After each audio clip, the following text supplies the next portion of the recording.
ഒരു തീരുമാനം അനുസരിച്ചാണ് ഇന്റർനാഷണൽ കോഓപ്പറേറ്റീവ് അലയൻസ് 1995 മുതൽ ഇങ്ങനെ എല്ലാ വർഷവും ജൂലൈ മാസത്തിലെ ആദ്യ ശനിയാഴ്ച ഇന്റർനാഷണൽ ഡേ ഓഫ് കോഓപ്പറേറ്റീവ്, അതായത് ഇന്റർനാഷണൽ കോഓപ്പറേറ്റീവ് ഡേ ആയിട്ട് ആചരിക്കുക. സഹകരണ മേഖല ഈ ലോകത്തിന് ഒത്തിരിയേറെ സംഭാവനകൾ നൽകിയ ഒരു സംരംഭമാണ് എന്ന് നമുക്കറിയാം. സഹകരണ മേഖലയിലൂടെ വളർന്നു വന്ന വൻകിട പ്രസ്ഥാനങ്ങളെ നമുക്കറിയാം, ഇന്ത്യയിലും വിദേശത്തും ഒക്കെയായി. പ്രത്യേകിച്ച് നമ്മുടെ കോളേജിൽ ഇത് പ്രത്യേകിച്ച് നമ്മൾ ഊന്നൽ കൊടുത്ത് പഠിക്കുന്ന ഒരു കാര്യം, നമ്മുടെ ബികോം, എയ്ഡഡ് ബികോം, അത് കോഓപ്പറേഷനാണ്. അതുപോലെ തന്നെ സെൽഫിലെ കമ്പ്യൂട്ടർ ആപ്ലിക്കേഷൻ ആണെങ്കിലും ഒത്തിരിയേറെ കുട്ടികൾ അത് കഴിഞ്ഞ് അഡീഷണൽ ആയിട്ട് കോഓപ്പറേഷൻ എഴുതിയെടുക്കുന്നു. അറിയത്തില്ലാതെ മറ്റു കോഴ്സുകൾ പഠിച്ചിട്ട് പിന്നെ പിള്ളേർ പോയിട്ട് HDCയും JDCയും പഠിക്കാൻ പോകുന്നു. അപ്പം ഇങ്ങനെയൊക്കെയുള്ള പല കാര്യങ്ങളും നമുക്ക് കാണാൻ പറ്റും. അപ്പം നമ്മൾ പല രാജ്യങ്ങളെ കോഓപ്പറേറ്റീവ് മൂവ്മെന്റുകളെ കുറിച്ച് കുട്ടികൾ കേട്ടിട്ടുണ്ട്. പല രാജ്യങ്ങളുടെ സൊസൈറ്റികളെ, പാൽ സൊസൈറ്റി, ഡെൻമാർക്കിലെ കോഓപ്പറേറ്റീവ് മൂവ്മെന്റുകളെ കുറിച്ച് നമ്മൾ കേൾക്കും. അമൂല് പോലെയുള്ള പാൽ പ്രസ്ഥാനങ്ങൾ, കമ്പനികൾ, അപ്പൊ അതൊക്കെ കോഓപ്പറേറ്റീവ് മേഖലയിൽ തുടങ്ങിയ കാര്യങ്ങളാണ്, കോഓപ്പറേറ്റീവ് മേഖലയിൽ സംരംഭങ്ങളാണ്.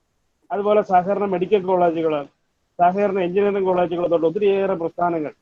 അതുപോലെ നമ്മുടെ നാടിന്റെ നാനാവിധ പുരോഗതിക്ക് സഹകരണ ബാങ്കുകൾ നൽകിയ സേവനങ്ങൾ.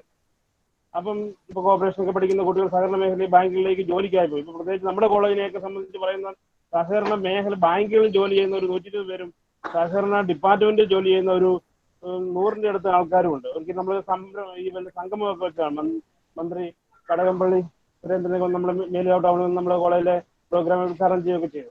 അപ്പൊ അതുപോലെ നമ്മൾ എല്ലാ വർഷവും ഇങ്ങനെ വൻതോതിലുള്ള പ്രോഗ്രാമുകളൊക്കെ നമ്മൾ സഹകരണ മേഖലയായിട്ട് ബന്ധപ്പെട്ട് നടത്താറുണ്ട്. അപ്പം ഇവിടെ ഞാൻ കൂടുതലായിട്ട് പറയുന്നില്ല, എന്നിൽ നിക്ഷിപ്തമായിരിക്കുന്ന കർത്തവ്യത്തിലേക്ക്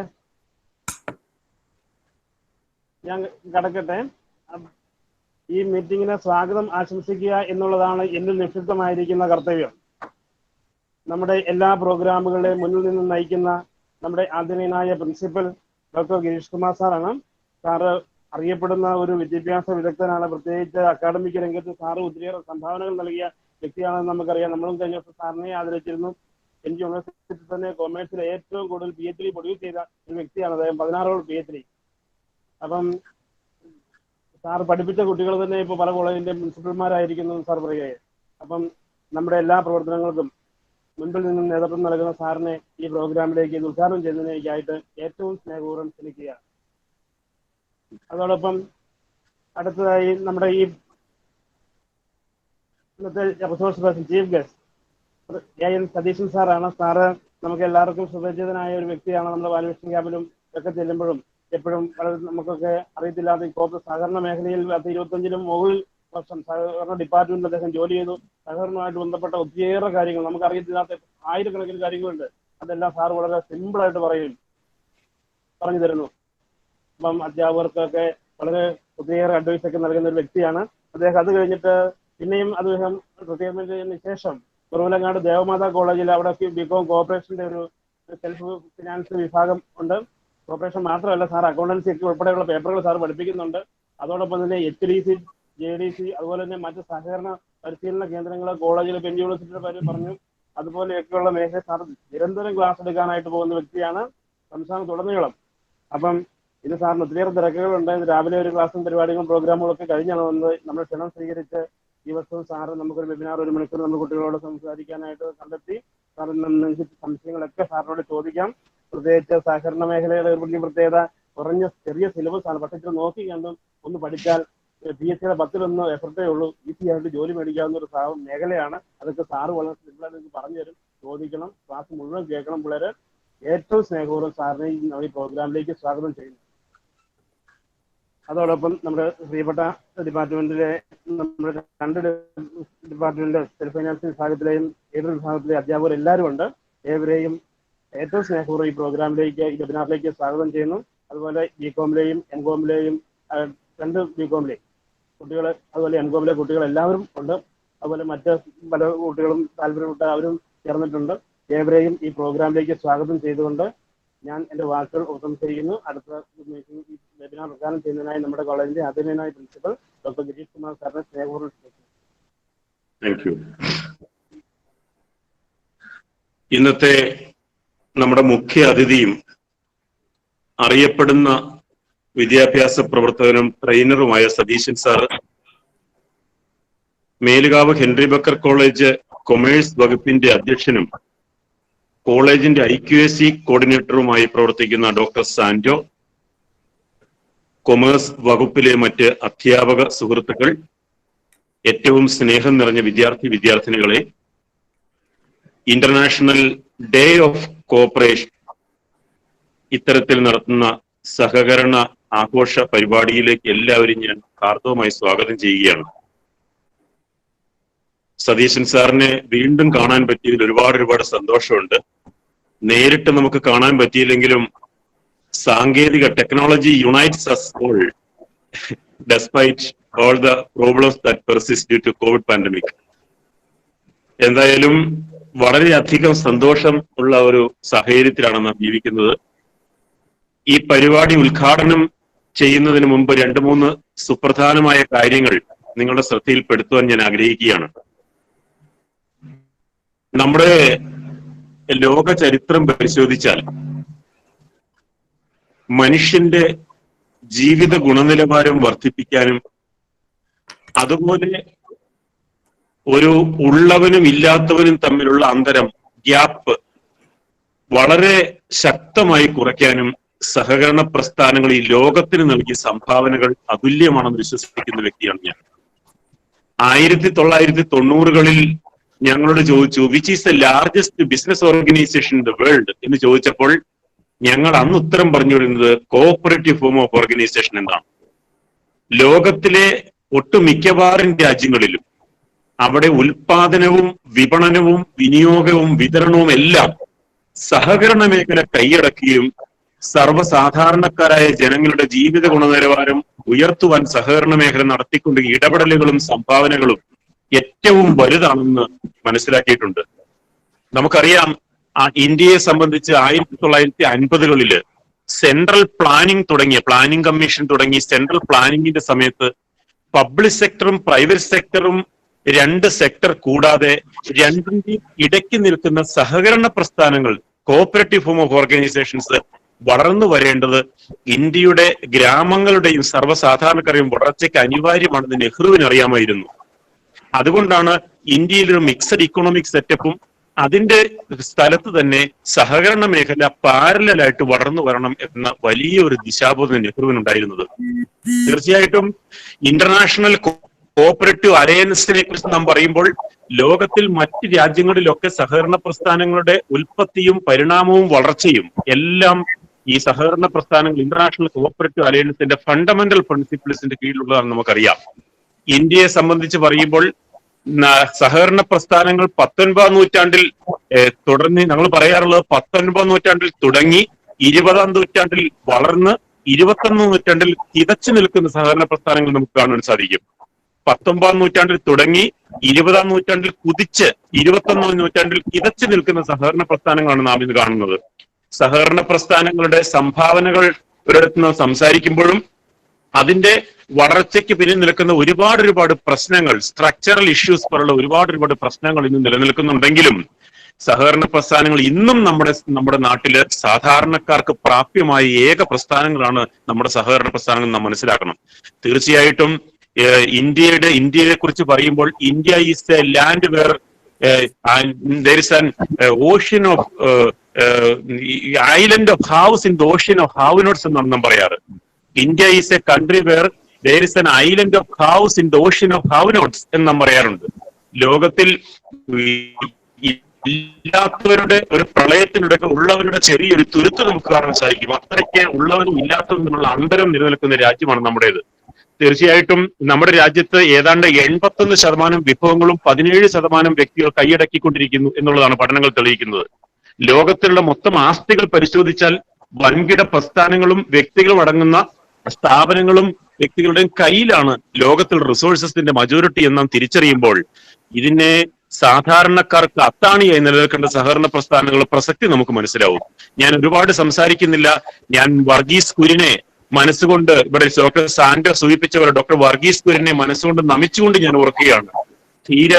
ക്ഷീര വിപ്ലവത്തിന് തുടക്കം കുറിച്ച വർഗീസ് കുര്യൻ പിന്നീട് പത്മശ്രീയും പത്മവിഭൂഷണും കിട്ടി. ഗുജറാത്തിൽ കേരളത്തിൽ നിന്ന് പോയി അവിടെ വിപ്ലവങ്ങൾ സൃഷ്ടിച്ച വർഗീസ് കുര്യനെ പോലുള്ള എത്രയോ മഹത് വ്യക്തികൾ സഹകരണ പ്രസ്ഥാനത്തിന് താങ്ങും തണലുമായി പ്രവർത്തിച്ച് സംഭാവന ചെയ്തിട്ടുള്ളവരുണ്ട്. അതുകൊണ്ട് തീർച്ചയായിട്ടും ലോകം മാറുമ്പോഴും രാജ്യം മാറുമ്പോഴും നമ്മൾ മൾട്ടിനാഷണൽ കമ്പനീസിനോ ട്രാൻസ്നാഷണൽ കമ്പനീസിനോ ഡൊമസ്റ്റിക് കോർപ്പറേഷൻസോ വലിയ വലിയ കാര്യങ്ങളൊക്കെ സംസാരിക്കുമ്പോഴും കൊച്ചു ആളുകൾ സാധാരണക്കാർക്ക് ഇന്നും പ്രാപ്യമായിരിക്കുന്ന സ്ഥാപനങ്ങൾ സഹകരണ പ്രസ്ഥാനങ്ങളാണ്. തിരിച്ചറിവ് നമുക്കുണ്ടാവണം. ഞാൻ ദീർഘിപ്പിക്കുന്നില്ല. ഹെൻറി ബക്കർ കോളേജിനെ സംബന്ധിച്ച് തുടങ്ങിയ വർഷം മുതൽ ഇവിടെ സാൻഡോ സൂചിപ്പിച്ചു, 1995 മുതൽ നമ്മുടെ അന്താരാഷ്ട്ര തലത്തില് ഇന്റർനാഷണൽ കോപ്പറേറ്റീവ് ഡേ ആയി ജൂലൈ മാസം സാറ്റർഡേ ആചരിക്കുകയാണെന്ന് പറയുകയുണ്ടായി. ഹെൻറി ബക്കർ കോളേജ് എല്ലാ വർഷവും സഹകരണ വാരാഘോഷം നടത്താറുണ്ട്. കഴിഞ്ഞ വർഷം കടകംപള്ളി സുരേന്ദ്രൻ മിനിസ്റ്റർ വന്ന് പരിപാടി നടത്തി. ഈ വർഷം VN വാസവൻ നമ്മുടെ പ്രിയപ്പെട്ട മന്ത്രിയെ വിളിച്ചു വരുത്തി ഒരുപാട് പരിപാടികൾ നിങ്ങൾ പ്ലാൻ ചെയ്യുന്നുണ്ട്. സഹകരണ മേഖലയിൽ 400-ലധികം വ്യക്തികൾ ഈ കോളേജിൽ പഠിച്ചിറങ്ങിയവർ പ്രവർത്തിക്കുന്നുണ്ട് എന്നുള്ളത് അഭിമാനത്തോടെ ഞങ്ങൾക്ക് പറയുവാൻ സാധിക്കും. സഹകരണ ബാങ്കുകളിലും സഹകരണ കോപ്പറേറ്റീവ് സൊസൈറ്റീസും രജിസ്ട്രാർ കോപ്പറേറ്റീവ് സൊസൈറ്റീസ് ഇങ്ങനെയുള്ള പല പ്രസ്ഥാനങ്ങളായി പ്രവർത്തിക്കുന്നുണ്ട്. എല്ലാം തീർച്ചയായിട്ടും നമ്മുടെ ഇത്തരത്തിലുള്ള പ്രാധാന്യം കൊടുക്കുന്ന ഒരുപാട് ഞാൻ മനസ്സിലാക്കുന്നു. സതീശൻ സാറിനെ പോലുള്ള ഈ മേഖലയിൽ പ്രശസ്തരായ പ്രതിഭാശാലികളായ ഒരുപാട് സംഭാവന ചെയ്ത വ്യക്തികളെ ഞങ്ങൾ വിളിച്ച് ക്യാമ്പസിൽ വരുത്തി ഇത്തരം വാല്യൂ ആഡഡ് പ്രോഗ്രാംസ് നടത്താറുണ്ട് എല്ലാ വർഷവും. തീർച്ചയായിട്ടും സാറിനെ കിട്ടിയത് ഞങ്ങൾക്ക് ഒരുപാട് സന്തോഷമുണ്ട്. നമ്മുടെ കുഞ്ഞുങ്ങൾക്ക് സഹകരണ പ്രസ്ഥാനത്തിന്റെ പ്രാധാന്യവും അതിൽ നമ്മൾ ശ്രദ്ധിക്കപ്പെടേണ്ട ഒരുപാട് കാര്യങ്ങൾ പറഞ്ഞുതരാൻ പ്രാപ്തിയുള്ളയാളാണ്, അറിവുള്ളയാളാണ്, കേപ്പബിലിറ്റി ഉള്ളയാളാണ് സതീശൻ സാർ. സാറിനെ ഹെൻറി ബക്കർ കോളേജിലേക്ക് എല്ലാവരുടെയും പേര് ഞാൻ ഒരിക്കൽ കൂടി ഏറ്റവും സ്നേഹത്തോടെ ഹാർദവമായി സ്വാഗതം ചെയ്യുന്നു. ഇന്ന് ഈ ഇന്റർനാഷണൽ ഡേ ഓഫ് കോപ്പറേറ്റീവ്സ് 2021 ഈ ഹെൻറി ബക്കർ കോളേജ് ഓർഗനൈസ് ചെയ്തിരിക്കുന്ന വെബിനാർ ഏറ്റവും സന്തോഷത്തോടെ നിറഞ്ഞ മനസ്സോടെ ഉദ്ഘാടനം ചെയ്യാനായിട്ട് പ്രഖ്യാപിക്കുന്നു. നല്ലൊരു ദിവസം എല്ലാവർക്കും ആശംസിക്കുന്നു. നല്ലൊരു ടോക്ക് സാറിന്റെ ഭാഗത്തുനിന്ന് ഉണ്ടായിക്കഴിഞ്ഞാൽ അതിനെ അധികരിച്ച് സംശയങ്ങൾ നിങ്ങൾക്ക് ചോദിക്കാം. നിങ്ങൾക്ക് സംശയങ്ങൾ ദൂരീകരിക്കാനുള്ള നല്ലൊരു അവസരമാണ്. എല്ലാവരും പാർട്ടിസിപ്പേറ്റ് ചെയ്യണമെന്ന് ഒരിക്കൽ കൂടി ഞാൻ ഓർമ്മിപ്പിച്ചുകൊണ്ട് കൊമേഴ്സ് വകുപ്പിന്റെ HOD ഡോക്ടർ സാൻഡോ ജോസിന്റെ നേതൃത്വത്തിൽ ഈ പരിപാടി ഓർഗനൈസ് ചെയ്ത് വളരെ ചുരുങ്ങിയ സമയം കൊണ്ട് പെട്ടെന്നാണ് ഓർഗനൈസ് ചെയ്തതിന് ഞാൻ പ്രത്യേകം ഞാൻ തന്നെ അഭിനന്ദിക്കുകയാണ്. ഒരിക്കൽ കൂടി എല്ലാവർക്കും നല്ലൊരു ദിവസം ആശംസിച്ചുകൊണ്ട് താങ്ക് യു വെരി മച്ച്.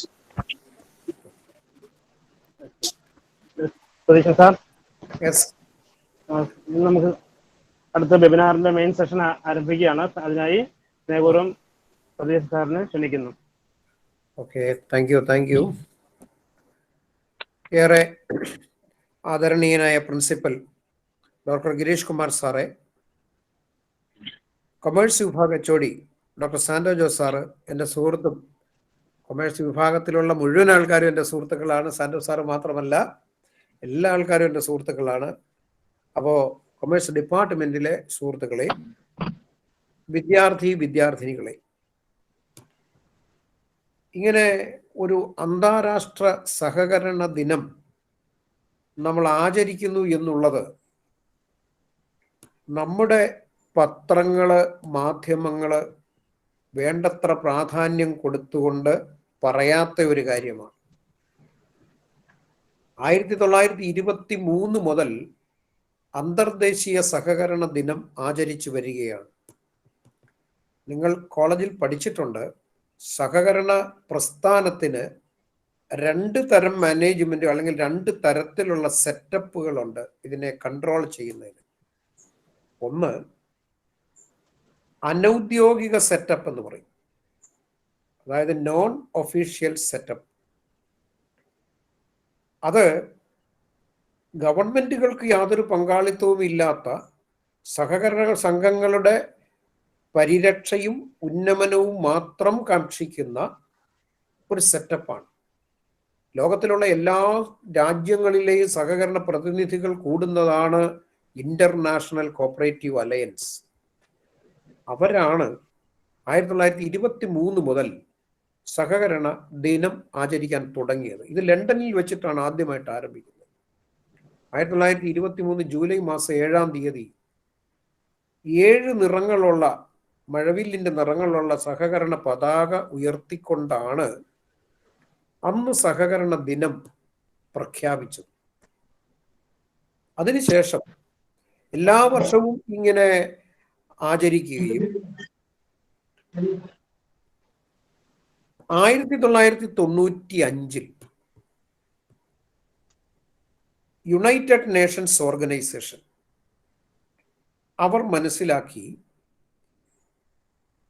ഈ കോപ്പറേറ്റീവ് എന്ന് പറയുന്നത് A special way of life മാത്രമല്ല, ഈ വേ ഓഫ് ലൈഫ് സാധാരണക്കാരും പാവപ്പെട്ടവരുമായ ആൾക്കാർക്ക്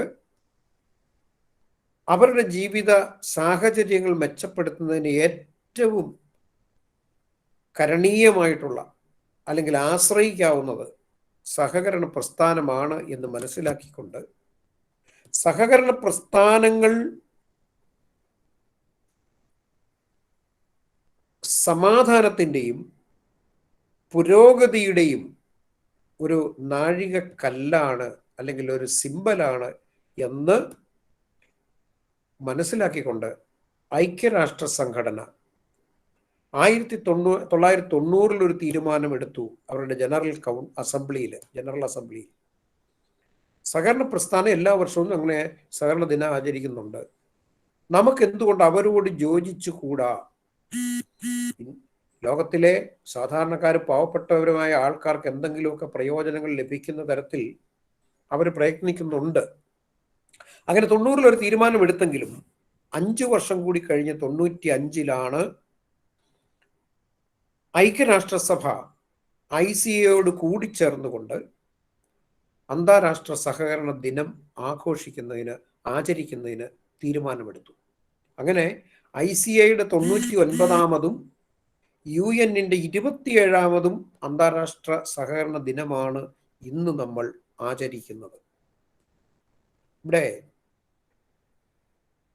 ഈ സഹകരണത്തെക്കുറിച്ച് പറയുമ്പോൾ തന്നെ നമുക്കറിയാം, നിങ്ങൾ കോളേജിൽ ക്ലാസ്സുകളിലൊക്കെ പഠിച്ചിട്ടുണ്ട് സഹകരണം എന്ന് പറഞ്ഞാൽ എന്താണ്.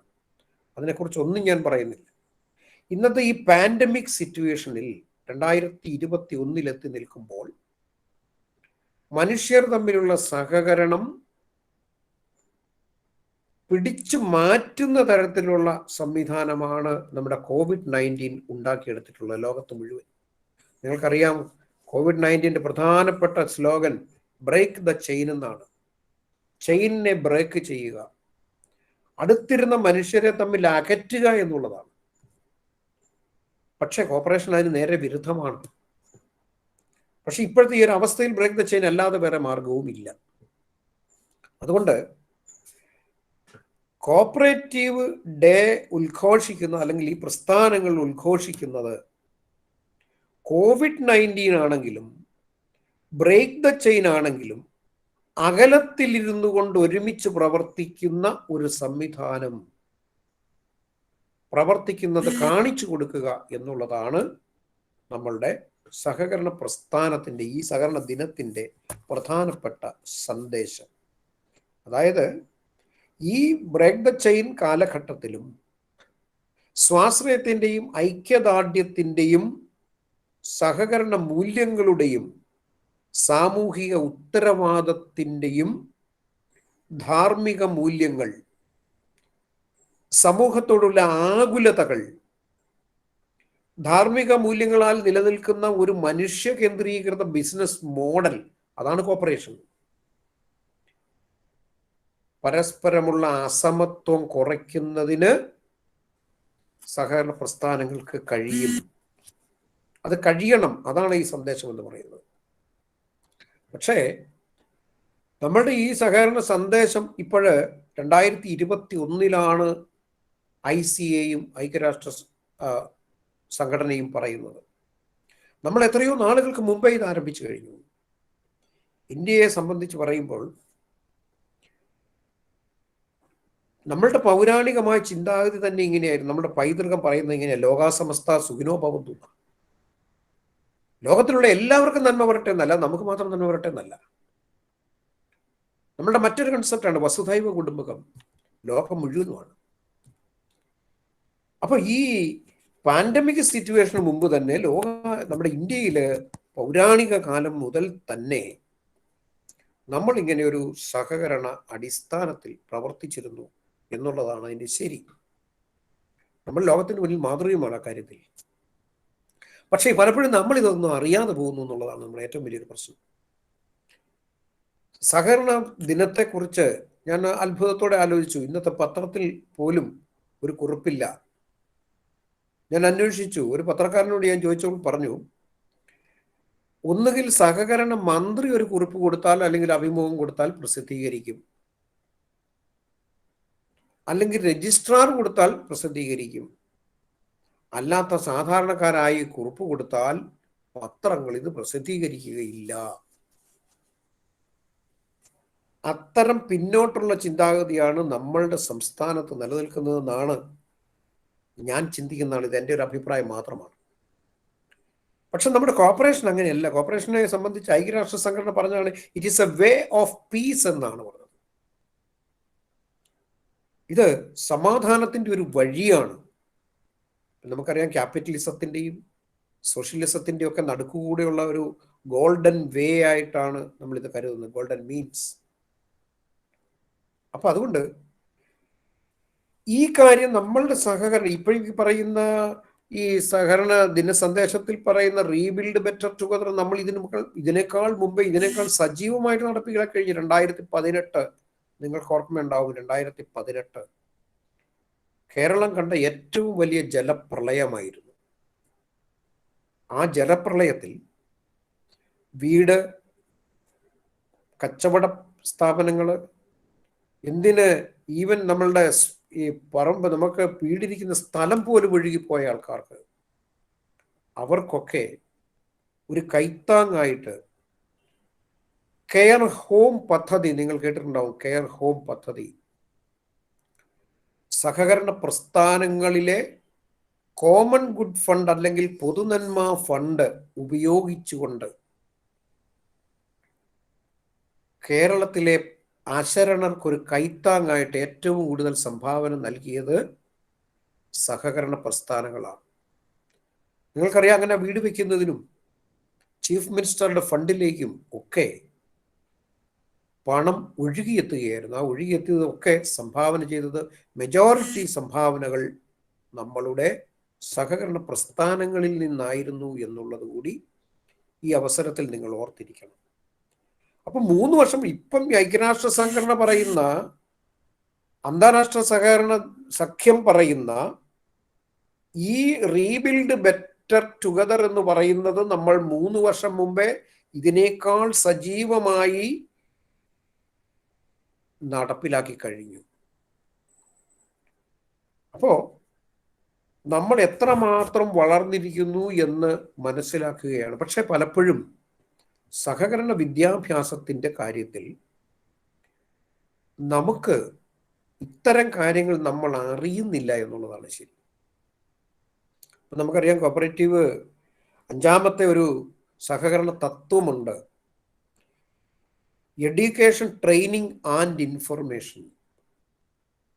ഇതിൽ എഡ്യൂക്കേഷൻ നിങ്ങൾ നേടുന്നുണ്ട്, കോളേജുകളിലൂടെ നേടുന്നുണ്ട്, ട്രെയിനിങ് നേടുന്നുണ്ട്, പരിശീലന പരിപാടികളിലൂടെ, ഇൻഫർമേഷനും നേടുന്നുണ്ട്. പക്ഷെ നമുക്ക് ആവശ്യമുള്ള ഇൻഫർമേഷൻ നേടുന്നുണ്ട്. ഇത്തരം കോപ്പറേറ്റീവ് പ്രസ്ഥാനങ്ങളെ സംബന്ധിക്കുന്ന ആവശ്യമുള്ള ഇൻഫർമേഷൻസ് നമുക്ക് ലഭിക്കുന്നില്ല, അല്ലെങ്കിൽ നമ്മൾ ലഭ്യമാക്കാൻ ശ്രമിക്കുന്നില്ല എന്നുള്ളതാണ് സത്യം. അതുകൊണ്ട് ഞാൻ പറയുന്നത്, അല്ല ഞാൻ ചിന്തിക്കുന്നത് ഇങ്ങനെയാണ്, കേരളത്തിൽ സഹകരണ പ്രസ്ഥാനങ്ങൾ ധാരാളമുണ്ടെങ്കിലും അതിനെക്കുറിച്ചുള്ള അറിവ് പൊതുജനങ്ങൾക്ക് വളരെ കുറവാണ്. അത് കൊടുക്കുന്നതിന് നമ്മളുടെ മാധ്യമ സുഹൃത്തുക്കൾ നമ്മളോട് സഹകരിക്കുന്നുമില്ല എന്നാണ് അതിൻ്റെ സത്യമായ കാര്യം.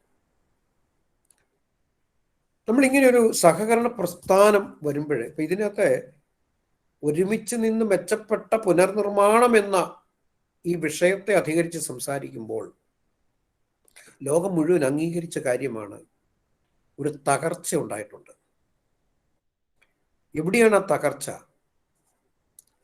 തകർന്ന മേഖലകളാണ് എല്ലാ മേഖലകളിലും. സാമ്പത്തിക മേഖല, തൊഴിൽ ചെയ്യുന്ന മേഖല, ചെറുകിട കർഷകര്, കൈത്തൊഴിലുകാര്, നമ്മളുടെ ഉന്തുവണ്ടി കച്ചവടം നടത്തുന്ന ആൾക്കാര്, ഈ മെയിൻ സ്ട്രീമിൽ ഉള്ളതല്ലാത്ത എത്രയോ തരത്തിലുള്ള പ്രവർത്തികൾ കൊണ്ട് ജീവിക്കുന്ന ആൾക്കാരുണ്ട്.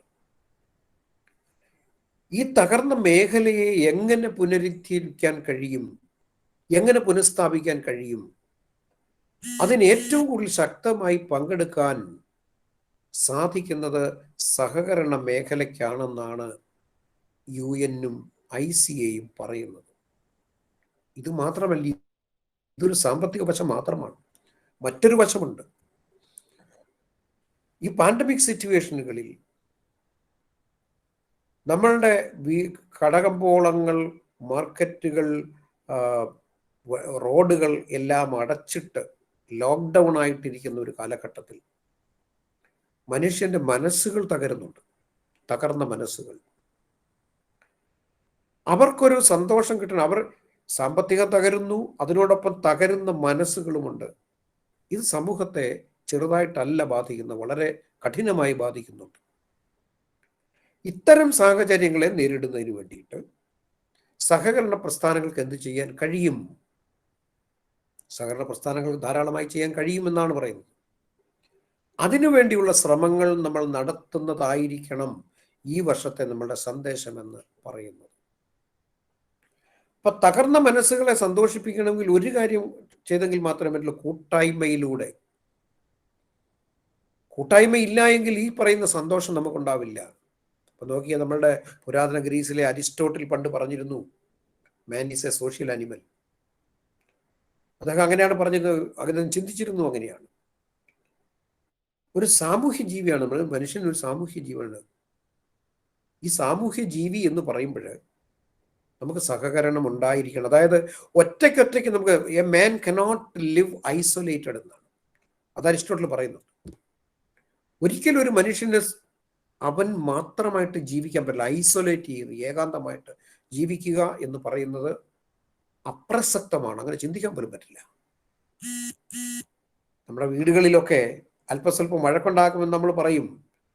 ഈ അച്ഛൻ ഇല്ലെങ്കിലും കുഴപ്പമില്ല, ഈ അമ്മ ഇല്ലെങ്കിലും കുഴപ്പമില്ല, ഈ സഹോദരൻ ഇല്ലെങ്കിലും കുഴപ്പമില്ല, ഈ സഹോദരി ഇല്ലെങ്കിലും കുഴപ്പമില്ല, ഞാൻ തന്നെ ജീവിച്ചുകൊള്ളാം എന്ന് പറയും. പക്ഷേ a man cannot live isolated. അങ്ങനെ അരിസ്റ്റോട്ടിൽ പറഞ്ഞിരിക്കുക. അത് തന്നെയാണ് ഇതിന്റെ ഒരു യഥാർത്ഥത്തിൽ ഉദാഹരണം, സഹകരണം എന്നതിന്റെ ഉദാഹരണം. അപ്പോ നമ്മളുടെ കൂട്ടായ്മയിലൂടെ മാത്രമേ നമുക്ക് സന്തോഷവും പ്ലസ് വരുമാനവും വർദ്ധിപ്പിക്കാൻ കഴിയൂ. അതിനുള്ള ഐക്യദാർഢ്യം നമ്മുടെ സഹകരണ സംഘത്തിലൂടെ ചെയ്യാൻ നമുക്ക് കഴിയും. അപ്പൊ നോക്കിയാൽ ഈ പാൻഡമിക് സിറ്റുവേഷനിൽ വീടില്ലാത്തവർക്ക് വീട് കെട്ടിക്കൊടുക്കുകയും കോവിഡ് പിടിച്ച് കിടക്കുന്ന ആൾക്കാർക്ക് ഭക്ഷണം കൊണ്ട് കൊടുക്കുകയും അവരുടെ ആവശ്യങ്ങൾ നിറവേറ്റുന്നതിന് സഹായിക്കുകയും ചെയ്യുന്ന, അങ്ങനെ സഹായിച്ചാൽ മാത്രമേ ഒരു തകർന്ന സമൂഹത്തെ കൈപിടിച്ചുയർത്താൻ സാധിക്കുകയുള്ളൂ. അത് സഹകരണ മേഖല നന്നായി ചെയ്യുന്നുണ്ട്. ഇപ്പോൾ ചെയ്യുന്നതിനേക്കാൾ ഇത്തിരി കൂടി മെച്ചമായിട്ട് ചെയ്യണം. അതിന് നമുക്ക് എന്തെല്ലാം കഴിയും, എന്തെല്ലാം ചെയ്യാൻ കഴിയും? അതിലാണ് നമ്മൾ പറഞ്ഞത്, നമ്മളെ കേരളത്തിലെ സഹകരണ സ്ഥാപനങ്ങളുടെ ഒക്കെ ലാഭത്തിൽ നിന്ന് 10% പൈസ എല്ലാ വർഷവും കോമൺ ഗുഡ് ഫണ്ട് എന്ന് പറയുന്ന പൊതുനന്മ ഫണ്ടിലേക്ക് മാറ്റിവെക്കുന്നുണ്ട്. ആ പണം കൊണ്ടാണ് ഈ കെയർ ഫോർ അതേഴ്സ് എന്ന് പറയുന്ന മറ്റുള്ളവരെ പരിഗണിക്കുന്ന സാമൂഹ്യ പ്രതിബദ്ധതകൾ നിറവേറ്റുന്നത് എന്ന് നിങ്ങൾ മനസ്സിലാക്കണം.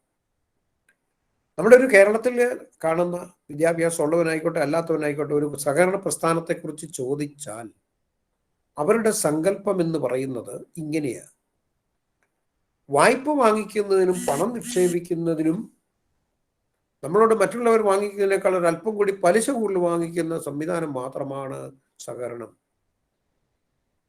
ഇതൊരു ഭാഗം മാത്രമേ ആകുന്നുള്ളൂ. അതിനേക്കാൾ എത്രയോ വലുതായിട്ടുള്ള മേഖലകൾ വേറെ ഉണ്ട്. അപ്പോൾ നമ്മൾ പണ്ട് നമ്മുടെ ഈ സഹകരണ പ്രസ്ഥാനങ്ങൾ എത്രമാത്രം വളർന്നു എന്ന് അറിയണമെങ്കിൽ നമ്മളുടെ ഈ Argentina, Denmark, Israel, Germany, England തുടങ്ങിയ ഇതുപോലെയുള്ള ഒരുപാട് രാജ്യങ്ങളുണ്ട്. യൂറോപ്യൻ രാജ്യങ്ങൾ, വളരെ ഡെവലപ്പ് ചെയ്തിട്ടുള്ള യൂറോപ്യൻ രാജ്യങ്ങൾ പോലുമുണ്ട്. അവിടെയൊക്കെ ഉള്ള സഹകരണ സംഘങ്ങൾ കണ്ടാൽ നമ്മൾ ഞെട്ടിപ്പോകുന്നതാണ്. ഇംഗ്ലണ്ടില് അവിടുത്തെ ഏറ്റവും വലിയൊരു സൊസൈറ്റിയാണ് ഫ്യൂണറൽ സൊസൈറ്റി. ഫ്യൂണറൽ ഒരാൾ മരിച്ചാൽ അതിൻ്റെ ഇവന്റ് മാനേജ്മെന്റാണ് ഈ സംഘം ഏറ്റെടുത്ത് മരണാനന്തര ചടങ്ങുകൾ മുഴുവൻ നടത്തി ഭംഗിയായിട്ട് നടത്തി കൊടുക്കും. അതിൻ്റെ ഓഫീസ് കണ്ടാൽ നമ്മളൊരു ഇന്റർനാഷണൽ എയർപോർട്ടിൽ ചെല്ലുന്ന പോലെയാണെന്ന് ഒരാൾ എന്നോട് പറഞ്ഞു. കാരണം അത് പോയി വിസിറ്റ് ചെയ്ത ഒരാൾ, പണ്ട് പത്തനംതിട്ട ജില്ലാ സഹകരണ ബാങ്കിന്റെ പ്രസിഡന്റ് ആയിരുന്ന ഒരാളുണ്ട്, ഇപ്പോഴത്തെ MLA ആണ് അദ്ദേഹം നേരിട്ട് പറഞ്ഞതാണ്, അദ്ദേഹം അവിടെ പോയി കണ്ടതാണ്. അപ്പൊ അത്രയ്ക്ക് മാത്രം വലിയ സംഭവങ്ങളാണ് ഈ സഹകരണ പ്രസ്ഥാനങ്ങളെന്ന് പറയുന്നത്. അപ്പൊ ഈ സാമൂഹിക ഉത്തരവാദിത്വം മറ്റേത് പ്രസ്ഥാനങ്ങളെക്കാൾ കൂടുതലാണ് സഹകരണത്തിലുള്ളത്. സഹകരണത്തിന്റെ പ്രധാനപ്പെട്ട മോട്ടോയും നമ്മൾ പറയുന്നുണ്ട്. എന്താണെന്ന് ചോദിച്ചു കഴിഞ്ഞാൽ സഹകരണത്തിന്റെ ഒരു പ്രധാനപ്പെട്ട ലക്ഷ്യം സർവീസ് ചെയ്യുകയാണെന്നുള്ള പ്രധാനപ്പെട്ട ലക്ഷ്യം. അത് കൂടാതെ to create fine human being, അതാണ് പരസ്പരം സഹകരിക്കുന്ന, പരസ്പരം സ്നേഹിക്കുന്ന, സ്വയം റെസ്പോൺസിബിലിറ്റി ഏറ്റെടുക്കുന്ന അങ്ങനെയുള്ള ഒരു സമൂഹത്തെ വളർത്തിയെടുക്കുക, അങ്ങനെയുള്ളവരടങ്ങുന്ന സമൂഹം. അപ്പോൾ create A fine human being ആണ് ഒന്നാമത്തെ എന്ന് പറഞ്ഞാൽ. അതുകൊണ്ടാണ് നമ്മൾ ഈ സഹകരണ മൂല്യത്തിൽ പറയുന്നുണ്ട് സത്യസന്ധത ഒരു പ്രധാനപ്പെട്ട മൂല്യമായിട്ട് പറയുന്നുണ്ട്. സമത്വം, ഇക്വാളിറ്റി, ഇക്വിറ്റി, സോളിഡാരിറ്റി, ഇതെല്ലാം സഹകരണ മൂല്യങ്ങളാണ്. അപ്പൊ അങ്ങനെ ഈ മൂല്യങ്ങളെല്ലാം പാലിക്കുന്ന ഒരാളിന് നല്ല മനുഷ്യനാകാൻ കഴിയൂ, ചീത്ത മനുഷ്യനാകാൻ കഴിയില്ല. അപ്പോൾ create A better human being, അതാണ് ഇതിന്റെ പരമപ്രധാനമായ ലക്ഷ്യം. അത് ഇതിലൂടെ നേടുന്നുമുണ്ട്. ഇപ്പൊ നമ്മുടെ കേരളത്തിൽ ഇന്റർനാഷണൽ കോപ്പറേറ്റീവ് അലയൻസ് ഒക്കെ അതിൽ അംഗത്വം കൊടുക്കണമെങ്കിൽ ദേശീയമായിട്ടുള്ള ഫെഡറേഷൻ ആയിരിക്കണം, നാഷണൽ ഫെഡറേഷൻസ്, അല്ലെങ്കിൽ സംസ്ഥാന തലത്തിലുള്ള മെച്ചപ്പെട്ട ഫെഡറേഷനുകൾക്കാണ് അവിടെ അംഗത്വം കൊടുക്കുന്നത്.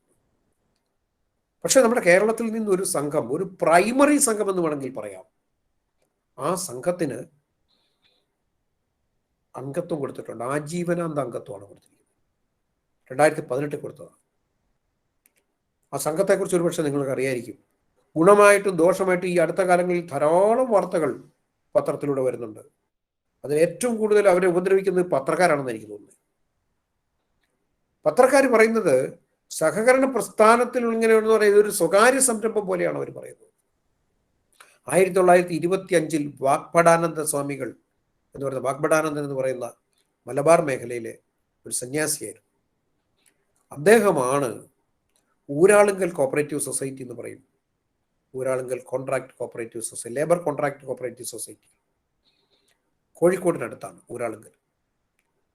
അന്ന് തൊഴിൽപരമായ വിവേചനങ്ങൾ ഉണ്ടായിരുന്ന കാലത്ത് കീഴാളന്മാരായിട്ടുള്ള താഴേക്കടയിലുള്ള ആൾക്കാർക്ക് ജോലി നിഷേധിക്കുന്ന ഒരു കാലഘട്ടത്തിൽ അവരെയെല്ലാം കൂടെ കൂട്ടിക്കൊണ്ട് തൊഴിൽ ബാർഗെയിൻ ചെയ്ത് വാങ്ങിക്കുന്നതിന് ആരംഭിച്ചതാണ് ഈ ഊരാളുങ്കൽ കോപ്പറേറ്റീവ് സൊസൈറ്റി.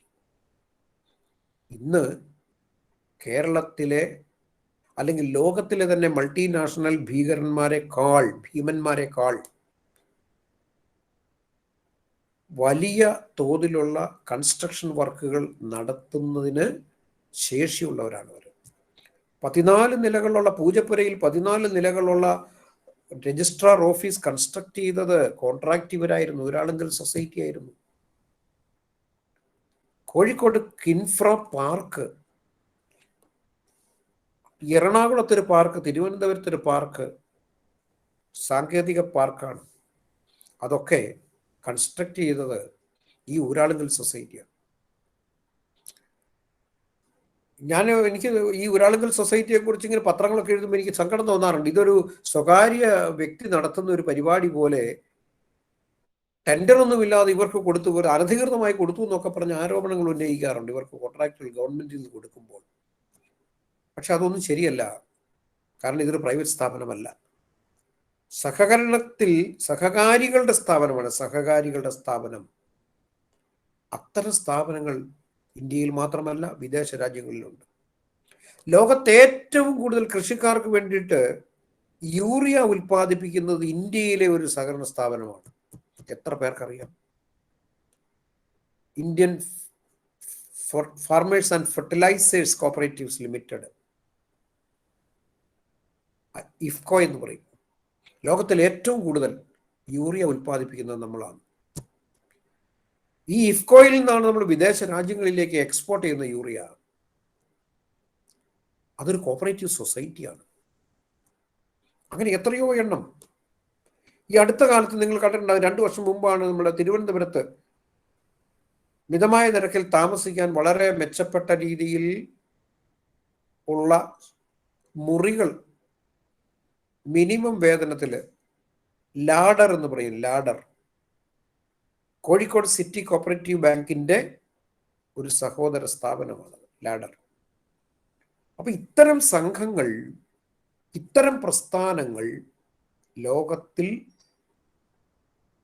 വലിയ തോതിൽ ജനങ്ങളെ സേവിക്കുകയും സാധാരണക്കാരനായ ജനങ്ങൾക്ക് പ്രയോജനം ചെയ്യുകയും ചെയ്യുന്നുണ്ട്. ഈ അടുത്ത കാലത്ത് നമ്മുടെ കൈരളി ടി വിയിൽ, നിങ്ങളത് കണ്ടിരിക്കേണ്ട ചില കാര്യങ്ങൾ, കൈരളി ടി വിയിൽ ഒരു രവി നായർ എന്ന് പറയുന്ന ഒരു കച്ചവടക്കാരൻ, ഒരു ബിസിനസ്, ഇന്റർനാഷണൽ ബിസിനസ് നടത്തുന്ന ഒരാളാണ്, ഒരു ഇൻഡസ്ട്രിയലിസ്റ്റാണ്. അദ്ദേഹത്തോടൊരു ഇന്റർവ്യൂ ഉണ്ട്.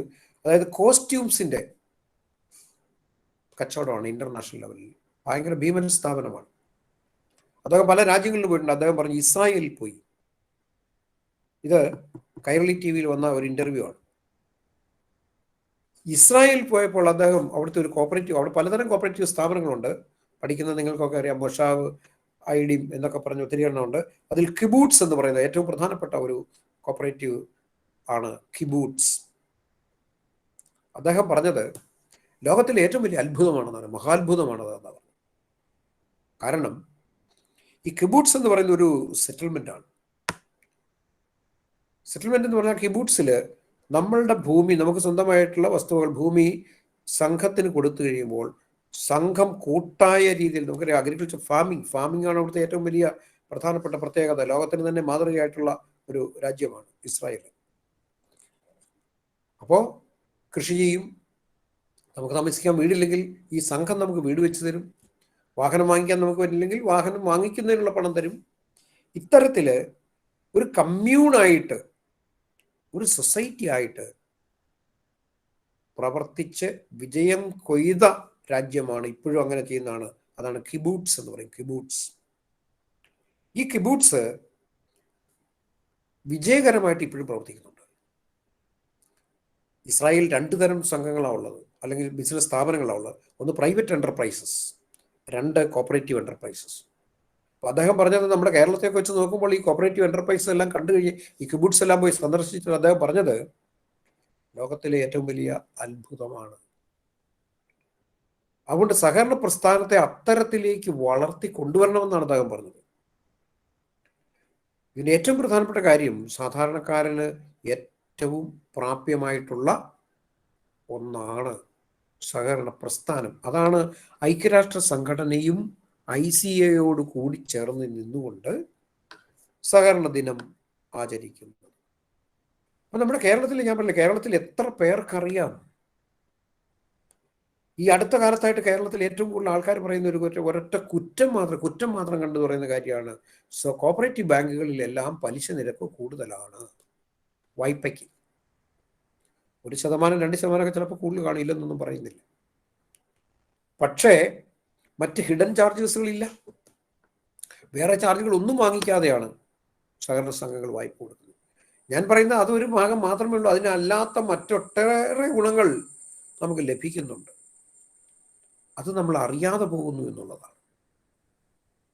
അപ്പോൾ ഉദാഹരണം പറഞ്ഞാൽ ഈ കോഴിക്കോട് കോപ്പറേറ്റീവ് ബാങ്ക് എന്ന് പറയുന്ന, കോഴിക്കോട് ടൗൺ കോപ്പറേറ്റീവ് ബാങ്കാണ്, സിറ്റി കോപ്പറേറ്റീവ് ബാങ്ക് എന്നാണ് പറഞ്ഞത്. കോഴിക്കോട് സിറ്റി കോപ്പറേറ്റീവ് ബാങ്ക് അവര് കോഴിക്കോട് നഗരത്തിലെ ജോലിയില്ലാത്ത വീട്ടമ്മമാർക്ക് വേണ്ടി 1000 സ്കൂട്ടർ, 1000 വനിതകളെ കണ്ടെത്തി 1000 പേർക്ക് സ്കൂട്ടി വാങ്ങിച്ചു കൊടുത്തു. പലിശരഹിത വായ്പ. സ്കൂട്ടിയുടെ പണം മാത്രം അടച്ചാൽ മതി, ഒറ്റ പൈസ പലിശ വേണ്ട. കാരണം മാർക്കറ്റിൽ പോകുന്നതിന്, കുട്ടികളെ വിദ്യാഭ്യാസ സ്ഥാപനത്തിൽ കൊണ്ടുപോകുന്നതിന്, തിരിച്ചു കൊണ്ടുവരുന്നതിന്, ഇവർക്ക് എന്തെങ്കിലും ആവശ്യത്തിന് എവിടെയെങ്കിലുമൊക്കെ പോകുന്നതിന് ടാക്സി വിളിക്കാതെ മറ്റാരെയും ആശ്രയിക്കാതെ പോകുന്നതിന് വേണ്ടിയിട്ടുള്ള ഒരു പദ്ധതിയായിരുന്നു. അതൊരു ഉദാഹരണം മാത്രമാണ്. അവരങ്ങനെ വേറെയും ഒത്തിരി ഉദാഹരണങ്ങളുണ്ട്. അത് ഞാൻ പറഞ്ഞില്ല, അവരുടെ ഒരു പ്രോജക്റ്റാണ് ലാഡർ. അപ്പൊ ഇത്തരം സേവനങ്ങൾ ചെയ്യുന്നത് നമ്മൾ കാണാതെയാണ് ഇതിനെക്കുറിച്ച് കുറ്റം പറയുന്നത്. ഞാൻ വിചാരിക്കുന്നത് ഇപ്പോഴത്തെ ബാങ്കിങ് സമ്പ്രദായത്തിൽ നിങ്ങൾക്കറിയാം, ബാങ്കിൽ നിന്ന് മനുഷ്യനെ അകറ്റിയിട്ട് വീട്ടിലിരുന്നു കൊണ്ട് ഓൺലൈനിൽ ചെയ്യുന്ന സംവിധാനങ്ങളിലേക്ക് എത്തിക്കൊണ്ടിരിക്കുക. ബാങ്കറും കസ്റ്റമറും അടുക്കുകയല്ലേ, ഇത് അകന്നിരിക്കുന്നു. ബാക്കി കാര്യങ്ങളെല്ലാം അടുപ്പമാണ്.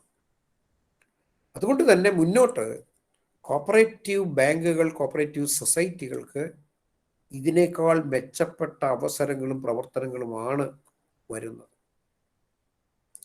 അപ്പോൾ ഒരു മനുഷ്യ കേന്ദ്രീകൃതമാണ് ഇവിടെ. മനുഷ്യ കേന്ദ്രീകൃതം എന്ന് പറയുന്നത് വളരെ പ്രധാനപ്പെട്ട, ഐസയെ പറയുന്ന വളരെ പ്രധാനപ്പെട്ട ഒരു വാക്കാണ് മനുഷ്യ കേന്ദ്രീകൃതം എന്ന് പറഞ്ഞാൽ ഹ്യൂമൻ സെന്റേർഡ് ആണ്. നമ്മുടെ മുതലാളിത്ത വ്യവസ്ഥയിൽ ക്യാപിറ്റലിസ്റ്റ് ആണെങ്കിൽ, സ്വകാര്യ സംരംഭങ്ങളിലാണെങ്കിൽ മനുഷ്യ കേന്ദ്രീകൃതമല്ല, മൂലധന കേന്ദ്രീകൃതമാണ് പ്രവർത്തനങ്ങൾ, ക്യാപിറ്റൽ സെന്റേർഡ്. പക്ഷെ ഇവിടെ അങ്ങനെയല്ല. ഈ മനുഷ്യ കേന്ദ്രീകൃതമായ ബിസിനസ്സിന് മാത്രമേ സാധാരണക്കാരായ haves and have not sir പറഞ്ഞ പോലെ അസമത്വം, സാമ്പത്തികമായ അസമത്വം കുറയ്ക്കുന്നതിന് നമ്മളുടെ സഹകരണ പ്രസ്ഥാനങ്ങൾക്ക് മാത്രമേ കഴിയുകയുള്ളൂ. അപ്പൊ നമ്മൾ പറഞ്ഞു, അതാണ് ഈ എങ്ങനെയാണ് പുനർനിർമ്മാണം നടത്തുന്നത്. സഹകരണത്തിലൂടെ അല്ലാതെ പുനർനിർമ്മാണം നടത്താൻ പറ്റില്ല. തകർന്നു കിടക്കുന്ന മേഖലകളൊക്കെ പുനർനിർമ്മാണം നടത്തണമെങ്കിൽ സഹകരണം വേണം. ഇപ്പൊ എന്നോട് ഒരു സഹകരണ മനോഭാവത്തിൽ വീട് നഷ്ടപ്പെട്ടവർക്ക് വീട് വെച്ചു കൊടുക്കണമെന്ന് ഒരു കൂട്ടം ആൾക്കാർ ആവശ്യപ്പെട്ടാൽ എൻ്റെ ചെലവ് കഴിഞ്ഞ് മിച്ചമുള്ള കുറച്ച് പണം ഞാൻ കൊടുക്കണം. അതാണ് ഞാൻ കെയർ ഫോർ അതേഴ്സിന് വേണ്ടി കൊടുക്കുന്നത്. അങ്ങനെ പണം കൊടുക്കണമെങ്കിൽ എനിക്കൊരു ജോലി വേണം, വേണ്ടേ? ജോലി ചെയ്താൽ എനിക്ക് പണം കിട്ടുകയുള്ളൂ. അങ്ങനെ എനിക്ക് ജോലി ചെയ്യണമെങ്കിൽ എനിക്കൊരു ജോലി വേണം. ആ ജോലി ഏറ്റവും എളുപ്പത്തിൽ കണ്ടെത്താൻ പറ്റുന്നത് എങ്ങനെ? ഏറ്റവും എളുപ്പത്തിൽ കണ്ടെത്താൻ പറ്റുന്നതും ഏറ്റവും എളുപ്പത്തിൽ നൽകുന്നതും സഹകരണ പ്രസ്ഥാനങ്ങളാണ്. അപ്പൊ സഹകരണ പ്രസ്ഥാനങ്ങളിലൂടെ ഉള്ള നോക്കി ഒരു ഓൾ കേരള ലെവലിൽ PSC നൽകുന്നതിനേക്കാൾ കൂടുതൽ ജോബ് ഓപ്പർച്യൂണിറ്റി നമ്മളുടെ സഹകരണ പ്രസ്ഥാനങ്ങളാണ് നൽകുന്നത്. ഒരു PSCയുടെ LDCക്ക് നിങ്ങൾക്കറിയാം ലക്ഷക്കണക്കിന് ആപ്ലിക്കേഷൻസ് ആണ് വരുന്നത്. ആ ലക്ഷക്കണക്കിന് ആപ്ലിക്കേഷൻസ് വരുമ്പോൾ ഒരു 15, 25, 30, 40, 50, 60 ലക്ഷം ആൾക്കാരിൽ നിന്നാണ് ഒരു വർഷം പരമാവധി 600 700 പേരെ കേരള ഗവൺമെന്റ് അബ്സോർവ് ചെയ്യുന്നു. പക്ഷേ ഒരു വർഷത്തിൽ 2 പ്രാവശ്യം കോപ്പറേറ്റീവ് സർവീസ് എക്സാമിനേഷൻ ബോർഡ് പരീക്ഷ നടത്തുന്നുണ്ട്. 400 മുതൽ 600 വരെ, മിനിമം 400 എങ്കിലും 6 മാസത്തിനകം അപ്പോയിൻമെന്റ് ഉണ്ട്. അടുത്ത 6 മാസത്തിനകം 400 കൂടെ വരും. അപ്പൊ 400 800 ആണ്. ഇത് മിനിമം ഞാൻ പറഞ്ഞതേ ഉള്ളൂ. അപ്പൊ ശരാശരി എല്ലാ വർഷവും 800 മുതൽ 1000 പേര് വരെ ഒഴിവുകളുള്ള സേവനങ്ങൾ നൽകാൻ. ഇത് നമ്മൾ ക്ലർക്ക് മുതൽ മുകളിലേക്കുള്ളതിനെ കുറിച്ചാണ് പറയുന്നത്. അതിന്റെ താഴെയുണ്ട് പ്യൂൺ, അറ്റൻഡർ, സ്കാവഞ്ചർ, ഇങ്ങനെയൊക്കെയുള്ള പല പല പോസ്റ്റുകളുണ്ട്. അത് വേറെയാണ്. അപ്പൊ നമുക്കുള്ള സാധ്യതകൾ എന്ന് പറയുന്നത് അങ്ങനെയാണ് എന്ന് മനസ്സിലാക്കാൻ വേണ്ടി ഞാൻ പറഞ്ഞെന്ന് മാത്രമേ ഉള്ളൂ. ഇതിൽ ഐക്യരാഷ്ട്രസഭ വിഭാവനം ചെയ്യുന്നത് സാമൂഹിക ഉത്തരവാദിത്വം നമ്മൾ കോപ്പറേറ്റീവ് പ്രസ്ഥാനങ്ങൾ നിലനിർത്തുന്നത് എങ്ങനെയെന്നുള്ളതിനെ. അത് നിലനിർത്താൻ നമുക്ക് കഴിയും. നമ്മൾ മുമ്പേ പറഞ്ഞു, ഈ മനുഷ്യ കേന്ദ്രീകൃതമായ ബിസിനസ്സൊക്കെ നടത്താൻ നമുക്ക് കഴിയുക എന്ന് പറയുന്നത് അതിൻ്റെ അർത്ഥം സാമൂഹിക ഉത്തരവാദിത്വം ഉണ്ടെങ്കിൽ മാത്രമാണ്. നമ്മുടെ 7ാമത്തെ സഹകരണ തത്വം പറയുന്നതാണ് കൺസേൺ ഫോർ കമ്മ്യൂണിറ്റി.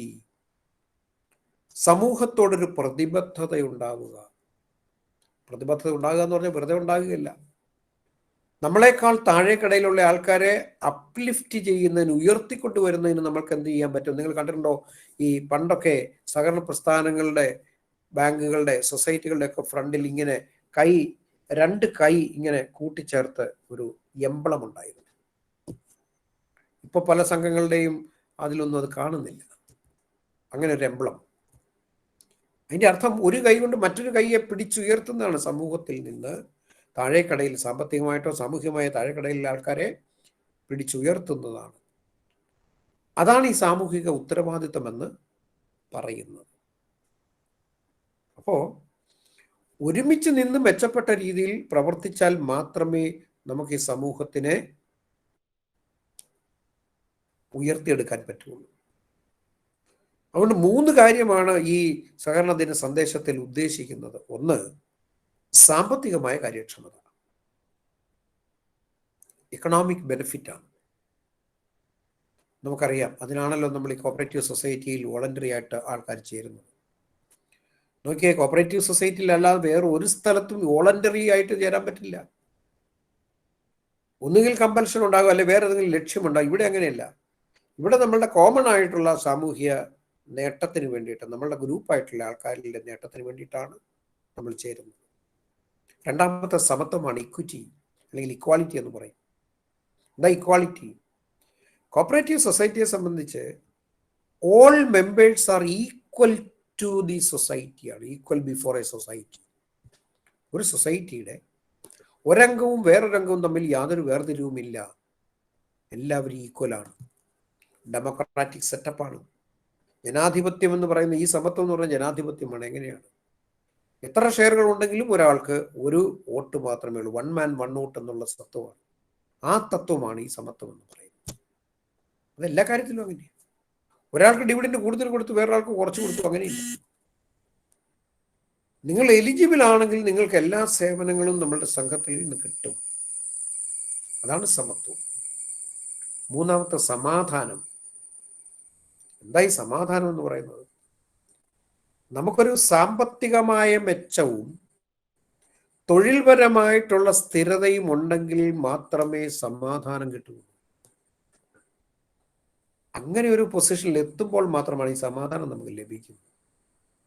പട്ടിണിയാണെങ്കിൽ സമാധാനം ലഭിക്കില്ല.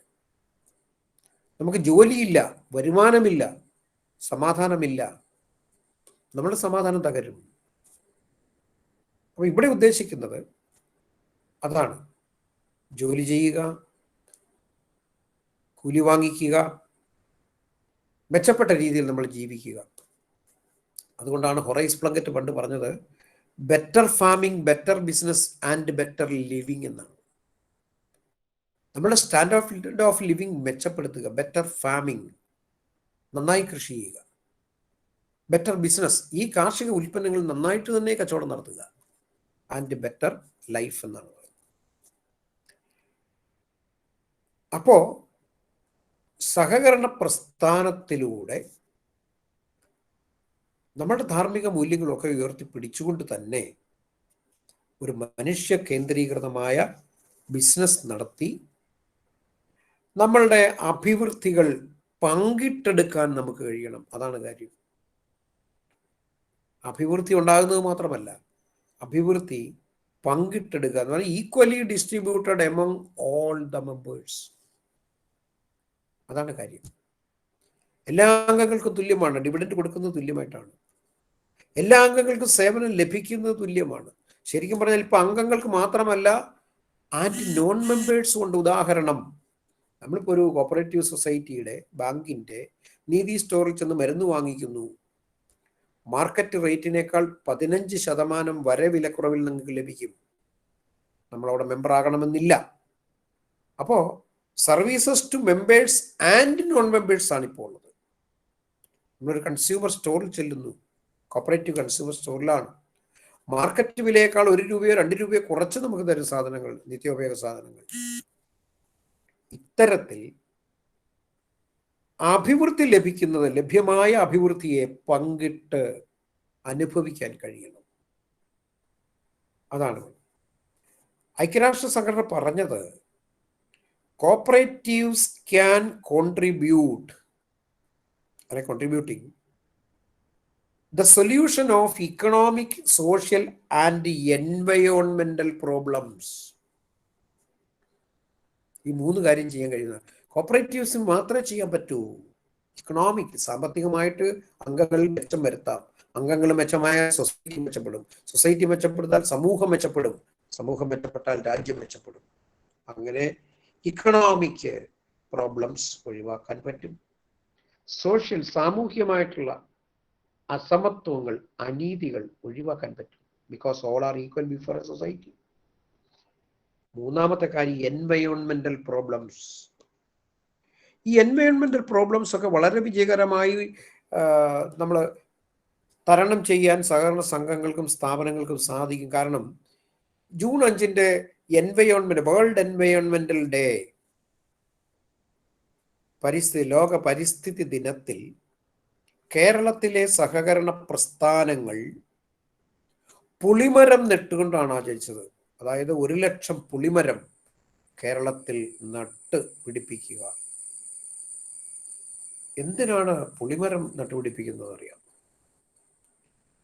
പുളിമരം എന്ന് പറയുന്നത് വളരെ സ്ട്രോങ് ആയിട്ടുള്ള ഒരു മരമാണെന്ന് നിങ്ങൾക്കറിയാം. ആലിനെ പോലെ തന്നെ കാർബൺ ഡയോക്സൈഡ് കുറച്ച് ഓക്സിജൻ കൂടുതൽ പുറത്തുവിടുന്ന ഒരു മരമാണ് പുളിമരം. അതുകൊണ്ടാണ് പുളിമരം നടുന്നതിന് തീരുമാനിച്ചത്. നേരത്തെ നമ്മൾ ആലില എന്ന് പറഞ്ഞ് നേരത്തെ ഒരെണ്ണം നടത്തിയിട്ടുണ്ട്. ആലില, അങ്ങനെയായിരുന്നു അതിൻ്റെ പേര്, ആലില എന്ന് പറഞ്ഞാൽ ആൽമരങ്ങൾ നട്ടുപിടിപ്പിക്കുകയും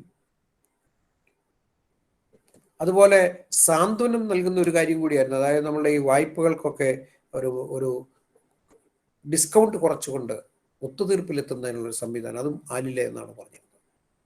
അപ്പൊ ഇതൊക്കെ കാരണം സമൂഹത്തിന് നമുക്ക് തണലേകാൻ കഴിയുന്നു, ഓക്സിജൻ നൽകാൻ കഴിയുന്നു എന്ന് പറയുമ്പോൾ മെച്ചപ്പെട്ട ജീവിത സാഹചര്യങ്ങൾ, അതാണ് അത് ഇൻഡയറക്റ്റ് ആയിട്ട് പറഞ്ഞ കാര്യം. അതാണ് മെച്ചപ്പെട്ട ജീവിത സാഹചര്യങ്ങൾ സൃഷ്ടിക്കുന്നതിന് സഹകരണ പ്രസ്ഥാനത്തിന് സാധിക്കും എന്നുള്ളതാണ്. ഇത് നമ്മൾ നിത്യേന, ഞാൻ പറഞ്ഞു, നമ്മളുടെ ഡെൻമാർക്ക് ഏറ്റവും വലിയൊരു ഉദാഹരണമാണ് സഹകരണ പ്രസ്ഥാനങ്ങൾ എങ്ങനെയാണ് വളരുന്നതെന്നുള്ളതിൻ്റെ ഉദാഹരണം. ഈ മേലുകാവിൽ പോലും ഇപ്പോൾ ഡാനിഷ് ചോക്ലേറ്റ്സ് കിട്ടും. ഡാനിഷ് ചോക്ലേറ്റ്സ് ഡെൻമാർക്കിന്റെ ഉൽപ്പന്നമാണ്. അതായത് പരിശുദ്ധമായ, യാതൊരു തരത്തിലും മായം ചേർക്കാത്ത ശുദ്ധമായ പാലും പഞ്ചസാരയും ഉപയോഗിച്ചിട്ടുള്ള ചോക്ലേറ്റുകളാണ് ഡാനിഷ് ചോക്ലേറ്റ്സ് എന്ന് പറയുന്നത്. ലോകമെമ്പാടും കയറ്റി അയക്കുന്നുണ്ട്. ലർ ബ്രാൻഡ് എന്നാണ് അവരുടെ ബ്രാൻഡ് നെയിം. അതിൻ്റെ അർത്ഥം മാലിന്യരഹിതമായ ശുദ്ധമായ പ്രോഡക്റ്റാണ് എന്നാണ്. നമ്മുടെ കേരളത്തിൻ്റെ ഒപ്പം പോലും ഇല്ലാത്തൊരു രാജ്യമാണെന്നാണ് അറിയുന്നത്. ഞാൻ പോയിട്ടില്ല, കേട്ടിട്ടേ ഉള്ളൂ. ലോകത്തെമ്പാടും ഏറ്റവും കൂടുതൽ പാലുൽപ്പന്നങ്ങൾ കയറ്റുമതി ചെയ്യുന്ന ഒരു രാജ്യമാണ്. അതിന് കാരണം അവർ കോപ്പറേറ്റീവ് പ്രസ്ഥാനങ്ങൾ അവിടെ ഓർത്തു നോക്കണം. കോപ്പറേറ്റീവ് ലോ അവിടെ ഇല്ല, കോപ്പറേറ്റീവ് മിനിസ്റ്റർ ഇല്ല. പക്ഷേ ലോകത്തിൽ ഏറ്റവും നന്നായി സഹകരണം പ്രവർത്തിക്കുന്ന ഒരു സ്ഥലമാണ് ഡെൻമാർക്ക് എന്ന് പറയുന്നത്. അപ്പോൾ പറഞ്ഞു വന്നതിൻ്റെ കാര്യം ഇതാണ്. ഇത്തരം സാധാരണക്കാരും പാവപ്പെട്ടവരുമായ ആൾക്കാരെ അപ്ലിഫ്റ്റ് ചെയ്യണമെങ്കിൽ, അവരുടെ ജീവിത നിലവാരം ഉയർത്തണമെങ്കിൽ സഹകരണ പ്രസ്ഥാനങ്ങൾക്കേ അതിന് കഴിയൂ. കാരണം മനുഷ്യനെ എക്സ്പ്ലോയിറ്റ് ചെയ്യുന്ന, ചൂഷണം ചെയ്യുന്ന അതിനെതിരെയാണ് സഹകരണ പ്രസ്ഥാനം പ്രവർത്തിക്കുന്നത്. അപ്പോൾ അത്തരം സഹകരണ പ്രസ്ഥാനങ്ങൾ നമ്മുടെ ഇടയിലുമുണ്ട്. നിങ്ങൾ ഇടയ്ക്ക് ടൗണിൽ പോകുമ്പോൾ ചായ കുടിക്കാൻ കയറുന്ന ഇന്ത്യൻ കോഫി ഹൗസ് ഒരു കോപ്പറേറ്റീവ് സൊസൈറ്റിയാണ്. India coffee workers cooperative society എന്ന് പറയും. അതാണ് ഇന്ത്യൻ കോഫി ഹൗസ് എന്ന് പറയുന്നത്. അത്ര ബൃഹത്തായ, നോക്കിയ കേരളത്തിലെ ഇന്ത്യൻ കോഫി ഹൗസ് ഇല്ലാത്ത പട്ടണങ്ങളില്ലിപ്പോൾ. അപ്പൊ ഇത്തരം സംഭവങ്ങളൊക്കെ കൂടുതൽ കൂടുതൽ പ്രയോജനകരമായി ജനങ്ങളിലേക്ക് എത്തിക്കുക എന്നുള്ളതാണ് ഇത്തവണത്തെ സഹകരണ ദിനത്തിൻ്റെ സന്ദേശം എന്ന് പറയുന്നു. ഇനി നമുക്ക് ഇത് പൊതുവായിട്ട് ഇത്രയും കാര്യങ്ങൾ, അതായത് സഹകരണ സംഘങ്ങളെ ശക്തിപ്പെടുത്തുകയും വിപുലീകരിക്കുകയും ചെയ്യുക എന്നുള്ളതാണ് നമ്മുടെ ഇന്നത്തെ സഹകരണ ദിനത്തിൻ്റെ സന്ദേശം.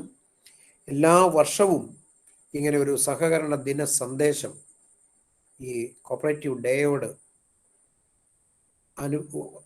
കോപ്പറേറ്റീവ് ഡേയിൽ പ്രഖ്യാപിക്കാറുണ്ട്.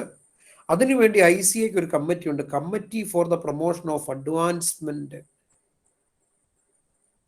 ഓഫ് കോപ്പറേറ്റീവ്സ് എന്നാണ്, കോപാക്ക് എന്നാണ് പറയുന്നത്, കോപാക്ക്. അവരാണ് ഈ സന്ദേശം നിർണയിക്കുന്നത് അല്ലെ നിശ്ചയിക്കുന്നത്. അപ്പൊ ഈ 2020 ഇതിലും നല്ലതായിരുന്നു, കോപ്പറേറ്റീവ് ഫോർ ക്ലൈമറ്റ് ആക്ഷൻ ആണ്. ഇത് മോശമാണെന്നല്ല, ഇപ്പോഴത്തെ കാലിക പ്രാധാന്യമുള്ള ഒന്നാണ്.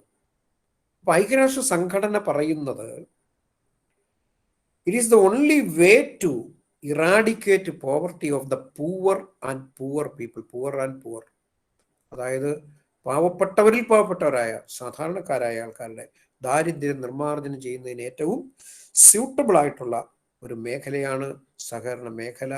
അതിനെക്കുറിച്ച് നിങ്ങൾ പഠിക്കാൻ നിങ്ങൾക്ക് കഴിയുന്നതും നിങ്ങൾക്ക് അതിനകത്ത് പങ്കെടുക്കാൻ കഴിയുന്നതും ഒരു ഭാഗ്യമായിട്ട് വേണം നിങ്ങൾ കരുതാൻ.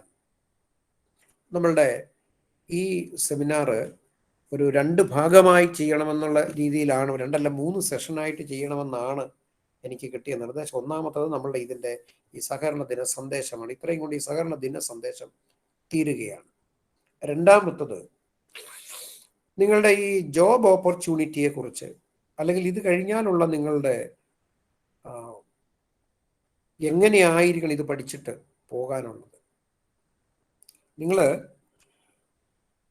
നമുക്ക് നിങ്ങളുടെ പഠനം കഴിഞ്ഞു കഴിയുമ്പോൾ നമ്മളുടെ വിദ്യാർത്ഥികളെ രണ്ടായിട്ട് വിഭജിക്കാമെന്ന് ഞാൻ വിചാരിക്കുന്നു. ഒന്ന്, കൂടുതൽ പഠിക്കുകയും കൂടുതൽ മെച്ചപ്പെട്ട ഗവേഷണം പോലെയുള്ള കാര്യങ്ങളിലേക്ക് എത്തിപ്പെടുന്ന ഭയങ്കരമായ പഠന തൃഷ്ണയുള്ള ഒരു വിഭാഗം. രണ്ടാമത്തെ വിഭാഗം സാധാരണക്കാരായ നമ്മളെപ്പോലുള്ള ആൾക്കാർ. നമുക്കൊരു ജോലി വേണം, ജീവിക്കാൻ വളരെ പ്രധാനപ്പെട്ടതാണ്. ജോലി ഇല്ലാതെ നമുക്ക് ജീവിക്കണമെങ്കിൽ പണം വേണം, പണം വേണമെങ്കിൽ ജോലി വേണം, ജോലി വേണമെങ്കിൽ നമ്മൾ നന്നായി പഠിക്കണം. അതാണ് അതിൻ്റെ ഒരു പ്രധാനപ്പെട്ട കാര്യം. ഇതിൽ നമുക്ക് എങ്ങനെയൊക്കെയാണ് ഈ പഠനം കഴിഞ്ഞാൽ നമുക്ക് മുന്നോട്ട് പോകാൻ? നിങ്ങൾ ഒരു സാധാരണ രീതിയിൽ ഒരു ജോലിയാണ് ഉടൻ തന്നെ വേണമെന്ന് ആഗ്രഹിക്കുന്നതെങ്കിൽ സഹകരണ മത്സര പരീക്ഷകൾക്ക് നന്നായി പഠിക്കുക എന്നുള്ളതാണ്. ഇനി അതല്ല, നിങ്ങൾക്ക് PhD എടുക്കണം, ഡോക്ടറേറ്റ് എടുക്കണം, അല്ലെങ്കിൽ MPhil പോകണം, വേറെ PG പഠിക്കണം, മറ്റേതെങ്കിലുമൊക്കെ പഠിക്കാൻ പോകാൻ ഇപ്പോൾ ഒരുപാട് സാധ്യതകളുണ്ട്. അതിലേക്കൊക്കെ പോകാനാണെങ്കിൽ അങ്ങനെ പോവുക. അല്ലാതെ നിങ്ങൾക്കൊരു ജോലിയാണ് നിങ്ങൾ കാക്ഷിക്കുന്നതെങ്കിൽ ഞാൻ ഈ പറഞ്ഞതുപോലെ നിങ്ങൾ നന്നായി പഠിക്കുക. നന്നായി പഠിക്കുന്നു പറയുന്നത്, നിങ്ങൾ യൂണിവേഴ്സിറ്റി പരീക്ഷ എഴുതാൻ പഠിക്കുന്ന പോലെ പഠിച്ചാൽ നിങ്ങൾ ആ മത്സര പരീക്ഷകളിൽ ഏറ്റവും താഴെ തട്ടിലേ നിൽക്കുകയുള്ളൂ. അത്തരം പഠനം പോരാ. A-Z പഠിക്കുക. ഇതിനെക്കുറിച്ച് നമുക്ക് അറിവ് കിട്ടുന്നിടത്തോളം എല്ലാം പഠിക്കുക. അപ്പൊ ഇതിനൊരു ചാൻസ് എന്താണെന്ന് ചോദിച്ചാൽ, ഞാൻ മുമ്പേ പറഞ്ഞു, PSCയുടെ ഒരു LDC ആയിട്ട് നമുക്ക് സ്ഥാനക്കയറ്റം വേണമെങ്കിൽ, ഒരു സെക്രട്ടറി അസിസ്റ്റന്റ് ആയിട്ട് വേണമെങ്കിൽ, നമുക്കൊരു ജോലി ലഭിക്കണമെങ്കിൽ ലക്ഷങ്ങളോട് പൊരുതി വേണം നമ്മൾ അവിടെ എത്താനായിട്ട്. എന്നാൽ കോപ്പറേറ്റീവ് സൊസൈറ്റിയുമായിട്ട് ബന്ധപ്പെട്ട പരീക്ഷയാണ് എഴുതുന്നതെങ്കിൽ നിങ്ങളുടെ പ്രോബബിലിറ്റി കൂടുതലാണ്. കാരണം ഒരു ഉദാഹരണം പറയാം. കോപ്പറേറ്റീവ് ഇൻസ്പെക്ടർ എന്ന് പറയുന്ന കേരള സർക്കാരിൻ്റെ ഒരു ഡിപ്പാർട്ട്മെന്റാണ്. ആ ഡിപ്പാർട്ട്മെന്റിലേക്ക് ജൂനിയർ ഇൻസ്പെക്ടറെയും ജൂനിയർ ഓഡിറ്ററെയും PSC മുഖാന്തരമാണ് തിരഞ്ഞെടുക്കുന്നത്. അതിൻ്റെ ക്വാളിഫിക്കേഷൻ ഡിഗ്രി വിത്ത് HDC അല്ലെങ്കിൽ BCom വിത്ത് കോർപ്പറേഷൻ, അല്ലെങ്കിൽ ബാങ്കിങ് ആൻഡ് അഗ്രികൾച്ചർ യൂണിവേഴ്സിറ്റി, അല്ലെങ്കിൽ ഇൻസ്റ്റിറ്റ്യൂട്ട് ഓഫ് കോപ്പറേറ്റീവ് മാനേജ്മെന്റിന്റെ ഡിഗ്രി ഉണ്ട്, റൂറൽ ഡെവലപ്മെന്റ് ആൻഡ് കോർപ്പറേഷൻ എന്നൊക്കെ പറഞ്ഞു. അത്തരം ഡിഗ്രി ഉണ്ടായാൽ മാത്രമേ നിങ്ങൾക്ക് എഴുതാൻ പറ്റൂ. അല്ല ഡിഗ്രി വിത്ത് JDC കഴിഞ്ഞ പ്രാവശ്യം ചെയ്യാമെന്ന് പറഞ്ഞിരുന്നു. ഇങ്ങനെയുള്ള ആൾക്കാർ മാത്രമേ ഇതിന് കോമ്പീറ്റന്റ് ആയിട്ടുള്ളൂ, എലിജിബിൾ ആയിട്ടുള്ളൂ. അപ്പോൾ കഴിഞ്ഞ വർഷം ഇതിന്റെ പരീക്ഷ നടന്നു. ഏതാണ്ട് 45,000-ഓളം ഉദ്യോഗാർത്ഥികളെ ഉണ്ടായിരുന്നുള്ളൂ. ഈ 45,000-ൽ നിന്ന് 400 പേരുടെയോ 600 പേരുടെയോ ഷോർട്ട് ലിസ്റ്റ് ഇപ്പോൾ ഇട്ടിട്ടുണ്ട്. ആ ലിസ്റ്റത്തോട് വിപുലീകരിക്കും. എന്തായാലും ഒരു 1000 പേര് 1200 പേരെങ്കിലും ഉള്ള ഒരു ലിസ്റ്റ് ഉണ്ടാവും. അതിൽ നിന്ന് ഒരു 600-700 പേരെയെങ്കിലും അപ്പോയിൻമെന്റ് നടത്താറുണ്ട്. അപ്പോൾ നോക്കുക, LDCക്കാണെങ്കിൽ ഒരു 1/lakhs ആണ് നിങ്ങളുടെ പ്രോബബിലിറ്റി. ഇവിടെ 1/45,000 ആണ്. അപ്പോൾ probability of getting A chance കൂടുതൽ സഹകരണ മേഖലയിലാണ്. രണ്ടാമത്തത് ഞാൻ മുമ്പേ പറഞ്ഞതാണ്, കോപ്പറേറ്റീവ് ബാങ്കുകളിൽ ക്ലർക്കും അതിനു മുകളിലേക്കുമുള്ള അസിസ്റ്റന്റ് സെക്രട്ടറി എന്നൊക്കെ വരെയുള്ള പോസ്റ്റുകളിലേക്ക് സഹകരണ എക്സാമിനേഷൻ ബോർഡ് അപേക്ഷകൾ ക്ഷണിക്കും. വർഷത്തിൽ 2 ഉണ്ട്. ഈ ജൂലൈ മാസത്തിൽ, ഇപ്പം ഇത് ജൂലൈ മാസമാണ്, ഈ മാസം 31-ാം തീയതി ഒരു പരീക്ഷയുണ്ട്. കോവിഡ് കാരണം മാറ്റിവെച്ച, ലോക്ക്ഡൗൺ കാരണം മാറ്റിവെച്ച പരീക്ഷയാണ്. കഴിഞ്ഞ വർഷം നടത്തേണ്ടത് നടത്തിയില്ല, ഈ വർഷം നടത്തുന്നുണ്ട്. ഈ ജൂലൈ 30-ന് 6 മാസം കഴിയുമ്പോൾ അടുത്തത് വീണ്ടും വരും. അപ്പോൾ ഞാൻ പറഞ്ഞു, ശരാശരി ഒരു 400 പേരെ ജീവനക്കാരായിട്ട് എടുക്കാറുണ്ട്. നിങ്ങൾ വിചാരിക്കേണ്ട പണ്ടത്തെ പോലെയൊന്നും അല്ല. സഹകരണ സ്ഥാപനങ്ങളിൽ മെച്ചപ്പെട്ട ശമ്പളം കൊടുക്കുന്നുണ്ട്. അതായത് ഒരു ഗവൺമെന്റ് ഉദ്യോഗസ്ഥന് ലഭിക്കുന്ന ശമ്പളത്തെക്കാൾ മെച്ചപ്പെട്ട ശമ്പളം വാങ്ങിക്കുന്ന A ഗ്രേഡ് സ്ഥാപനങ്ങളുണ്ട്. A ഗ്രേഡ് ആയിരിക്കണം. A ഗ്രേഡ് അല്ലെങ്കിൽ അങ്ങനെ പല കാറ്റഗറി ആയിട്ടാണ് ഇതിനെ തിരിക്കുന്നത്. സ്പെഷ്യൽ, സൂപ്പർ ഗ്രേഡ് എന്നൊക്കെ പറഞ്ഞ്, സ്പെഷ്യൽ ഗ്രേഡ്, സൂപ്പർ ഗ്രേഡ് എന്നൊക്കെ പറഞ്ഞ് സംഘങ്ങളെ തരംതിരിക്കാറുണ്ട്. അപ്പോൾ അത്തരത്തിലുള്ള സൂപ്പർ ഗ്രേഡിലൊക്കെയാണ് കിട്ടുന്നതെങ്കിൽ നമുക്ക് ഈ ഗവൺമെന്റ് ഉദ്യോഗസ്ഥനേക്കാൾ, ഒരു ജില്ലാ ആസ്ഥാനത്ത് ജോലി ചെയ്യുന്ന ആളിനേക്കാൾ ശമ്പളം ലഭിക്കുന്ന ഉദ്യോഗമാണ് എന്ന് നിങ്ങൾ മനസ്സിലാക്കുക. അതാണ് രണ്ടാമത്തെ. അപ്പോൾ ഒന്ന്, പബ്ലിക് സർവീസ് കമ്മീഷന്റെ, ഞാൻ സാധ്യതകളാണ് പറയുന്നത്, പബ്ലിക് സർവീസ് കമ്മീഷന്റെ ജൂനിയർ ഇൻസ്പെക്ടർ പരീക്ഷ. അത് കോപ്പറേറ്റീവ് ഡിപ്പാർട്ട്മെന്റിൽ ജൂനിയർ ഇൻസ്പെക്ടർ എടുക്കും. ഇൻഡസ്ട്രി ഡിപ്പാർട്ട്മെന്റിൽ ജൂനിയർ ഇൻസ്പെക്ടർ എടുക്കും. ഖാദി ആൻഡ് വില്ലേജ് ഇൻഡസ്ട്രീസ്, അതിലേക്ക് എണ്ണം കുറവാണെന്നേ ഉള്ളൂ, പക്ഷെ ജൂനിയർ ഇൻസ്പെക്ടർ എന്ന് പറയുന്ന തസ്തികയിലേക്ക് ആളെടുക്കാറുണ്ട്. ചിലപ്പോൾ ഒരു വർഷം 25 പേരൊക്കെ എടുക്കുള്ളൂ എന്നുള്ളത് മാത്രമേ ഉള്ളൂ.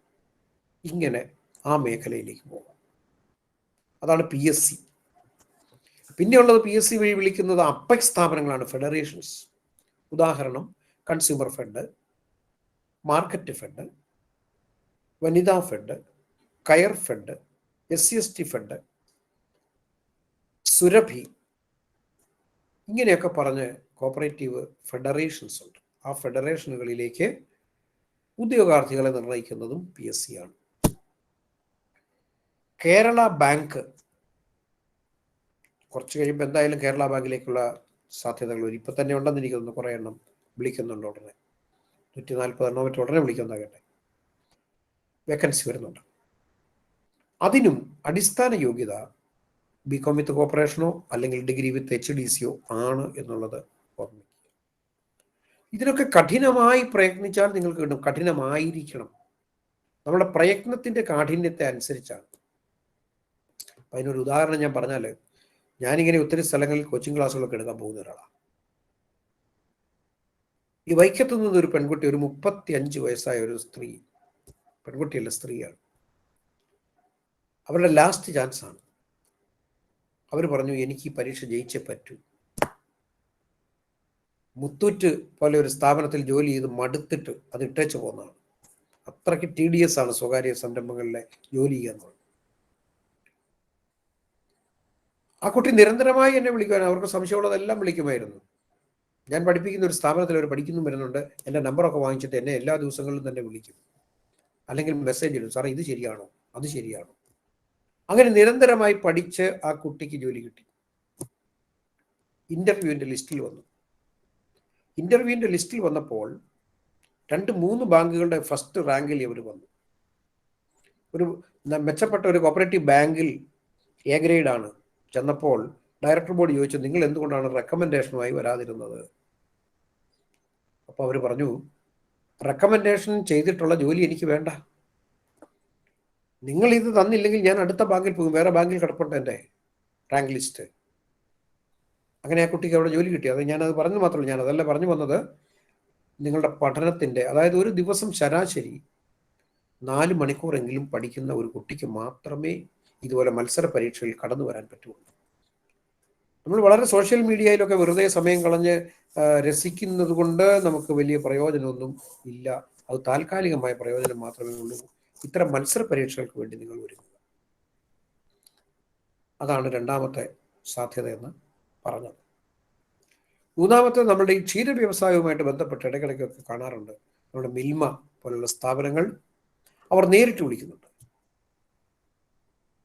അവർ നേരിട്ടാണ്, ഓട്ടോണമസ് ആയതുകൊണ്ട് അവരുടെ സ്ഥാപനങ്ങളിലേക്കും നമ്മൾ ഈ പറയുന്ന ക്വാളിഫിക്കേഷനൊക്കെ ഉള്ള, ടെക്നിക്കൽ ക്വാളിഫിക്കേഷൻ ഉള്ളവരുണ്ട്, അല്ലാത്തതിന് നമ്മളിവിടെ ജോലി ചെയ്യാനായിട്ട് വിളിക്കാറുണ്ട്. മറ്റൊരു സ്ഥാപനമാണ് ഇതിൻ്റെ സ്റ്റേറ്റ് കോപ്പറേറ്റീവ് യൂണിയൻ എന്ന് പറയും. നിരവധി ചാൻസുകളുണ്ട്, നിങ്ങൾക്ക് അറിയത്തില്ല, പലർക്കും അറിയത്തില്ലെന്ന് എനിക്ക് തോന്നുന്നു പറഞ്ഞു. അവിടെ ഈയിടെ വിളിച്ചിട്ടുണ്ട്, ഈയിടെ സഹായക് എന്ന് പറയുന്ന ഒരു പോസ്റ്റ് വിളിച്ചിട്ടുണ്ട്. അത് 10ാം ക്ലാസ് വിദ്യാഭ്യാസം. പോസ്റ്റ് ഗ്രാജുവേറ്റ് അല്ലെങ്കിൽ ഗ്രാജുവേറ്റ് വിത്ത് HDC, പോസ്റ്റ് ഗ്രാജുവേറ്റ് വിത്ത് HDC ആണെങ്കിൽ മാത്രമേ അവിടുത്തെ സഹകരണ കോളേജുകളിലെ ലെക്ചർമാരാകാനായിട്ട് അപേക്ഷിക്കാൻ പറ്റുള്ളൂ. കുറച്ച് സീറ്റുകളേ ഉള്ളൂ, പക്ഷേ ഇടയ്ക്കിടയ്ക്ക് വരും. അവിടുത്തെ അവരുടെ ഈ കോളേജുകളിലെല്ലാം ക്ലർക്കുമാരുടെ വേക്കൻസി വരാറുണ്ട്. അതിന് ഈ കോർപ്പറേഷൻ ഐച്ഛിക വിഷയം ആയിട്ട് പഠിച്ചിട്ടുള്ള ആൾക്കാരെ അവിടെ എടുക്കാറുള്ളൂ. അങ്ങനെ അവിടെ കുറേ ചാൻസുകളുണ്ട്. അപ്പോൾ കോപ്പറേറ്റീവ് ഇന്ന് നമ്മൾ BCom ഡിഗ്രി കോർപ്പറേഷൻ പഠിക്കുന്നത് കൊണ്ട് നമുക്ക് ഇത്തരത്തിൽ ഒരുപാട് ജോലി സാധ്യതകളുണ്ട്. അവിടെ മത്സരത്തിൻ്റെ തീവ്രത കുറവാണ് എന്നുകൂടി നിങ്ങൾ മനസ്സിലാക്കണം. കൃത്യമായിട്ട് പഠിച്ചാൽ ഒരു 2-3 പരീക്ഷ എഴുതി കഴിയുമ്പോൾ നിങ്ങൾ ഒരു ഉദ്യോഗാർത്ഥിയായിട്ട് അല്ല ഉദ്യോഗം ലഭിച്ച് കാണുവാൻ കഴിയും എന്ന് മാത്രമാണ് എനിക്ക് നിങ്ങളോട് പറയാനുള്ളത്.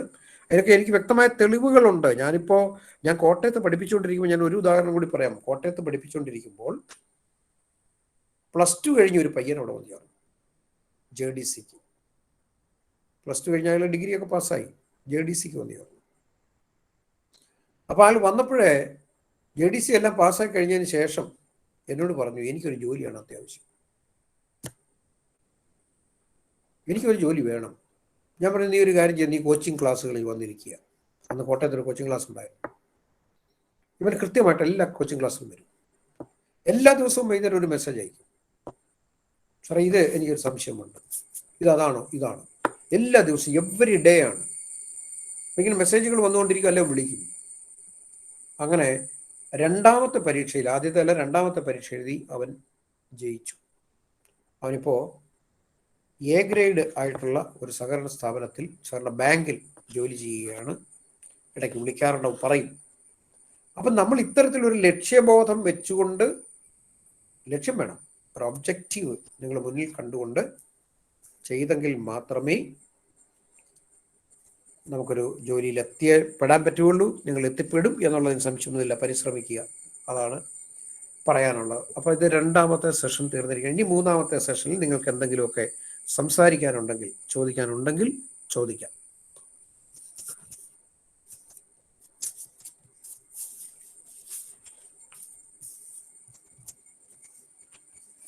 സഹകരണ ബാങ്കിലൊക്കെ ജോലിക്ക് ശ്രമിച്ചുകൊണ്ടിരിക്കുന്ന നമ്മുടെ പിള്ളേരുണ്ട്. അപ്പം എന്തെങ്കിലും എല്ലാം സംശയങ്ങൾ ഉണ്ടെങ്കിൽ നിങ്ങളിവിടെ ചോദിക്കാം കേട്ടോ. നമ്മളെക്കാൾ കൂടുതൽ സാറിന് അറിയാം. ഈ മേഖലയെ ട്രെയിനിങ് പരിശീലനം കൊടുക്കുന്നതാണ്. ആ ഡിപ്പാർട്ട്മെന്റ് ദീർഘകാലം വർക്ക് ചെയ്തയാളാണ്. അപ്പം അങ്ങനെ പറയുന്ന ആധികാരികമായിട്ട് പറഞ്ഞു തരും. ഒത്തിരിയേറെ മത്സര പരീക്ഷകൾക്ക് കോച്ചിങ് കൊടുക്കുന്നുണ്ട്. അപ്പോൾ കുട്ടികളിൽ നിന്ന് ചോദിക്കാം. ഓക്കെ, പ്രത്യേകിച്ച് ബികോം കോപ്പറേഷൻ കഴിഞ്ഞപ്പോൾ എംകോം പഠിക്കുന്ന കുട്ടികളുണ്ട്. അവരെല്ലാവരും അറ്റൻഡ് ചെയ്യുന്നുണ്ട്. നിങ്ങൾക്കും ചോദിക്കാം. ഇപ്പം പരീക്ഷ എഴുതുന്നല്ലേ നിങ്ങൾ? ഓക്കെ, അതിനെ കുറിച്ച് ഈ പരീക്ഷ എഴുതാൻ പോകുന്ന ഉദ്യോഗാർത്ഥികളെ സംബന്ധിച്ച് അതിന് പ്രധാനപ്പെട്ട കാര്യം പറയാം. അതിൻ്റെ സിലബസ് രീതികൾ ഇപ്പം നിലവിലുള്ള സിലബസ് എന്ന് പറയുന്നത് accountancy, banking, corporation, Indian and foreign corporation വരും. ഓഡിറ്റിങ്ങിൻ്റെ കുറച്ച് ഭാഗങ്ങൾ വരും. കോപ്പറേറ്റീവ് ലോ, ഇംഗ്ലീഷിൻ്റെ ഒരു 4-5 ക്വസ്റ്റ്യൻസ് കാണും. നമ്മളുടെ കണക്ക് ഉൾപ്പെടുന്ന മെൻ്റൽ എബിലിറ്റി ഉള്ള ഒരു 10 ചോദ്യങ്ങളാണെന്ന് എനിക്ക് തോന്നുന്നു. ജനറൽ നോളജിൻ്റെ ഒരു 8-10 ചോദ്യവും കാണും. ഇത്രയുമാണ്. ഇങ്ങനെ 8 വിഷയങ്ങൾ കേന്ദ്രീകരിച്ചിട്ടാണ് ഇതിൻ്റെ പരീക്ഷ നടത്തുന്നത്. ഒബ്ജക്റ്റീവ് OMR ആണ് പരീക്ഷ. ഒബ്ജക്റ്റീവ് ആണ് പരീക്ഷ. ഇത്തരം പരീക്ഷകൾക്ക് ഒരു അഡ്വാൻറ്റേജ് കൂടിയുണ്ട്. ഇതുവരെയും ഇല്ല, ഇത് പരിഷ്കരിക്കുമെന്ന് കേൾക്കുന്നുണ്ട്. ഇതിന് കമ്മിറ്റിയൊക്കെ വെച്ചിട്ടുണ്ട്. നെഗറ്റീവ് മാർക്ക് ഇല്ല എന്നുള്ളതാണ്. നിങ്ങൾക്ക് 80 ചോദ്യങ്ങളുള്ള 160 ചോദ്യങ്ങളാണ്. ഒരു ചോദ്യത്തിന് 1/2 മാർക്കാണ്. 160 ചോദ്യങ്ങൾ. 160 ചോദ്യങ്ങൾക്ക് 80 മാർക്കാണുള്ളത്. നിങ്ങൾക്ക് 50 മാർക്കേ കിട്ടിയുള്ളെങ്കിൽ 50 മാർക്കും നിങ്ങൾക്ക് തരും. നെഗറ്റീവ് ഇല്ല. PSC പരീക്ഷ എഴുതാൻ പോയാൽ 50 മാർക്ക് ഉണ്ടെങ്കിൽ 4 എണ്ണം തെറ്റിപ്പോയിട്ടുണ്ടെങ്കിൽ 1 മാർക്ക് നിങ്ങളെ കുറയ്ക്കും. 3 എണ്ണത്തിന് 1 മാർക്ക് വെച്ച് കുറയ്ക്കും. ഇവിടെ അങ്ങനെ ഒരു സംവിധാനം ഇല്ല. അതുകൊണ്ട് നിലവിൽ വളരെ മെച്ചപ്പെട്ട, ഇനി അതുപോലെ മാറ്റുപോയെന്ന് അറിയത്തില്ല, ഏതായാലും ഇപ്പം മാറ്റിയിട്ടില്ല. അതുകൊണ്ട് ഇത് വളരെ നിങ്ങൾക്ക് എളുപ്പത്തിൽ തന്നെ ഒരു ജോലിയിലേക്ക് കയറാൻ പറ്റുന്നതാണ്. ഈ 160 ചോദ്യങ്ങൾ എന്ന് പറയുന്നത് 3 മണിക്കൂർ കൊണ്ട് എഴുതുന്ന, 2 മണിക്കൂറാണെന്ന് തോന്നുന്നു, 2 മണിക്കൂർ കൊണ്ട് എഴുതുന്ന പരീക്ഷയാണ്. അതുകൊണ്ട് വളരെ എളുപ്പം നിങ്ങൾക്ക് പഠിക്കാൻ പറ്റും. പക്ഷെ ശക്തമായിട്ട് പഠിച്ചാൽ മതി. നിങ്ങൾക്ക് കോച്ചിങ് സെൻറ്ററിൽ പോകാതെ തന്നെ പഠിച്ച് പരീക്ഷ എഴുതാനായിട്ട് സാധിക്കും. പഴയ ചോദ്യപേപ്പറുകളൊക്കെ മാതൃകകൾ സംഘടിപ്പിക്കുക, അങ്ങനെ. അതുകൊണ്ടാണ് പറയുന്നത്. ഓക്കെ, ഈ നിങ്ങൾ പഠിച്ച് പാസ്സായി കഴിയുമ്പോൾ അടുത്ത പ്രാവശ്യത്തേന് നിങ്ങൾക്ക് അപ്ലൈ ചെയ്യാം. ഇപ്രാവശ്യത്തിന് പറ്റത്തില്ല. ഈ 30-ാം തീയതി പരീക്ഷയുണ്ട്. അടുത്ത വർഷത്തേക്കുള്ള മിക്കവാറും ഒരു ഒക്ടോബർ നവംബറോടുകൂടി അടുത്ത് വീണ്ടും വിളിക്കും. അന്നേരം നിങ്ങൾക്ക് അപേക്ഷിക്കാനായിട്ട് സാധിക്കും. അപ്പോഴേക്കും ഡിഗ്രി സർട്ടിഫിക്കറ്റ് ഒക്കെ കൈവശം വെച്ച് വാങ്ങിച്ചാൽ മതി. ഡിഗ്രി സർട്ടിഫിക്കറ്റ് കിട്ടാൻ താമസമുണ്ടെങ്കിൽ പ്രൊവിഷണൽ സർട്ടിഫിക്കറ്റ് നിങ്ങൾ വാങ്ങിക്കുക. അത് വെച്ച് നിങ്ങൾക്ക് അപ്ലൈ ചെയ്യാനായിട്ട് കഴിയും. ഓക്കെ, ഇനി ചോദിക്കാം.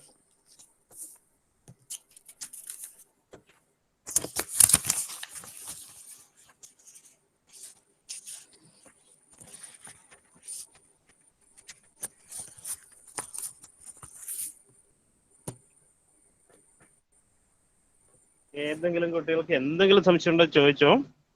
മൈക്ക് ഓൺ ചെയ്ത് ചോദിച്ചാൽ മതി കേട്ടോ.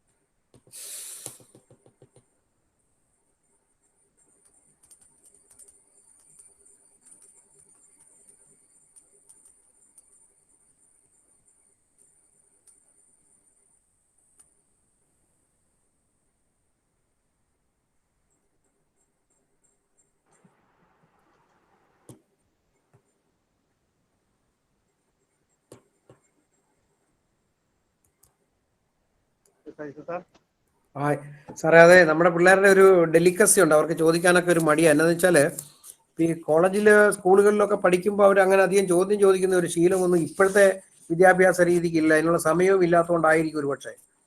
നമ്മുടെ ഈ കോച്ചിങ് ക്ലാസ്സുകളിലൊക്കെ ചെന്നാൽ അറിയാൻ, നമ്മൾ പഠിപ്പിച്ചാൽ അറിയാം, ഒരു 100,000 ചോദ്യങ്ങൾ ആ കൊച്ചുങ്ങൾ ചോദിക്കും. ഒരു ചെറിയ കാര്യം പറഞ്ഞാൽ മതി. ഇന്റർനാഷണൽ കോപ്പറേറ്റീവ് അലയൻസിനെ കുറിച്ച് പറയുമ്പോൾ ചോദിക്കും, അതിൻ്റെ ആസ്ഥാനം എവിടെയാണ് സാർ? ഇപ്പോഴത്തെ ആസ്ഥാനം എവിടെയാണെന്ന് ആർക്കറിയാമോ? ആർക്കെങ്കിലും അറിയാമോ? അത് ഞാൻ പറഞ്ഞില്ല. ഇന്റർനാഷണൽ കോപ്പറേറ്റീവ് അലയൻസിന്റെ ആസ്ഥാനം എവിടെയാണെന്ന് അറിയാമോ ആർക്കെങ്കിലും? അറിയാമോ? പരീക്ഷയിൽ ചോദിക്കുന്നതാണ്. 1 മാർക്കിന്റെ ചോദ്യമാണ്, 1/2 മാർക്കിന്റെ ചോദ്യം. ആരെങ്കിലും ഒന്ന് പറയാമോ? അനു എന്ന് പറയുന്ന കുട്ടിയുണ്ടല്ലോ, ഒന്ന് പറഞ്ഞേ കേക്കട്ടെ. അറിയത്തില്ലെങ്കിൽ അറിയത്തില്ലെന്ന് പറഞ്ഞു, അതിനെന്താ കുഴപ്പം? ഹലോ നീന, ഒന്ന് പറഞ്ഞോളൂ കേക്കട്ടെ.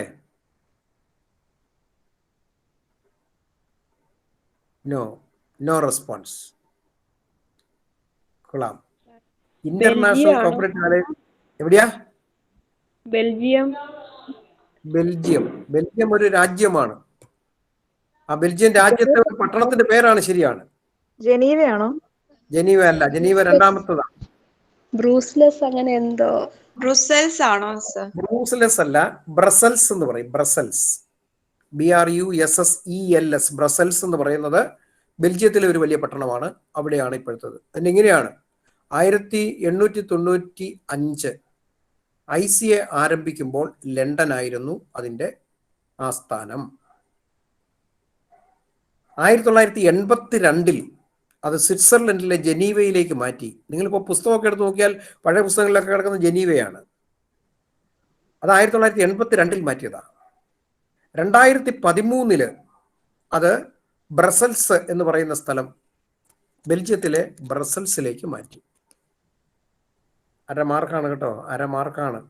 കഴിഞ്ഞ പ്രാവശ്യം ചോദിച്ചതാണത്, കഴിഞ്ഞ പ്രാവശ്യം ചോദിച്ച പരീക്ഷയ്ക്ക്. പക്ഷെ അന്ന് അവർ ബ്രസൽസ് കൊടുത്തിരുന്നില്ല, പഴയ ഗൈഡ് എവിടെയോ നോക്കി കൊടുത്തതാണ്, ജനീവയായിരുന്നു കൊടുത്തിരുന്നത്. അപ്പോൾ അതാണ് അതിന്റെ കാര്യം. ഇനി വേറെ ആരെങ്കിലും ഉണ്ടോ? എന്തെങ്കിലും ചോദിക്കുന്നുണ്ടോ? പിന്നെ സാറേ ഒരു കാര്യം ചോദിക്കാനുള്ളത്, നമ്മളിപ്പം കോഓപ്പറേഷന്റെ 4 പേപ്പറുകൾ ഇപ്പം ബികോം കോഓപ്പറേഷൻ പഠിപ്പിക്കുന്നുണ്ട്. പ്രീല്, 4ല്, 6ല്, 6ലായിട്ട് 4 പേപ്പറുകൾ.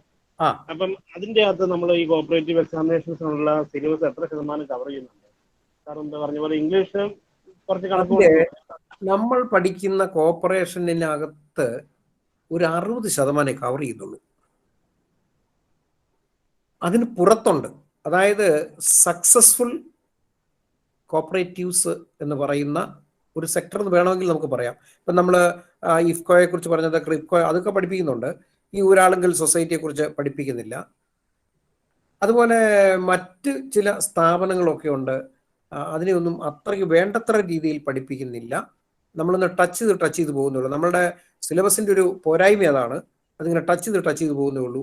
പക്ഷെ അതിനേക്കാൾ കുറെ കൂടെ കൂടുതലായിട്ട് പഠിപ്പിക്കേണ്ടതായിട്ടുണ്ട്. അതുകൊണ്ട് ഇനി നമ്മളിപ്പോ ഇതുപോലെ മത്സര പരീക്ഷകൾ നിങ്ങൾ പഠിക്കണമെങ്കിൽ പുറത്തുനിന്ന് ഏതെങ്കിലും ഗൈഡ് വാങ്ങിക്കുകയോ അല്ലെങ്കിൽ നിങ്ങൾ എവിടെയെങ്കിലും ഇൻഫർമേഷൻ കളക്ട് ചെയ്യുകയോ ചെയ്യണം. ഗൈഡ് എന്ന് പറഞ്ഞാൽ ഇപ്പൊ നിലവിൽ 2-3 ഗൈഡുകളുണ്ട്. അതിൽ ഏറ്റവും സ്യൂട്ടബിൾ ആയിട്ടുള്ളതും കൂടുതൽ ഇൻഫർമേഷൻസ് ഉള്ളതും കോട്ടയത്തു നിന്ന് ഇറങ്ങുന്ന ആപ്റ്റ് എന്ന് പറയുന്ന ഒരു അക്കാഡമി ഉണ്ട്, അക്കാഡമി ഫോർ പ്രൊഫഷണൽ ട്രെയിനിങ് എന്ന് പറയും. അവരുടെ ഒരു സൂപ്പർ റാങ്ക് ഫയൽ എന്ന് പറഞ്ഞൊരു ഫയലുണ്ട്. അതാണ് ഇപ്പോൾ ഉള്ളതിൽ കേരളത്തിൽ ഏറ്റവും കൂടുതൽ വിറ്റഴിക്കുന്നതും കൂടുതൽ ഇൻഫർമേഷൻസ് ഉള്ളതും അതിൻ്റെയാണ്. വേണമെങ്കിൽ അതിൻ്റെ പുസ്തകത്തിന്റെ പുറച്ചട്ടയാണ് കാണിച്ചു തരാം. ഇതാണ് പുസ്തകം.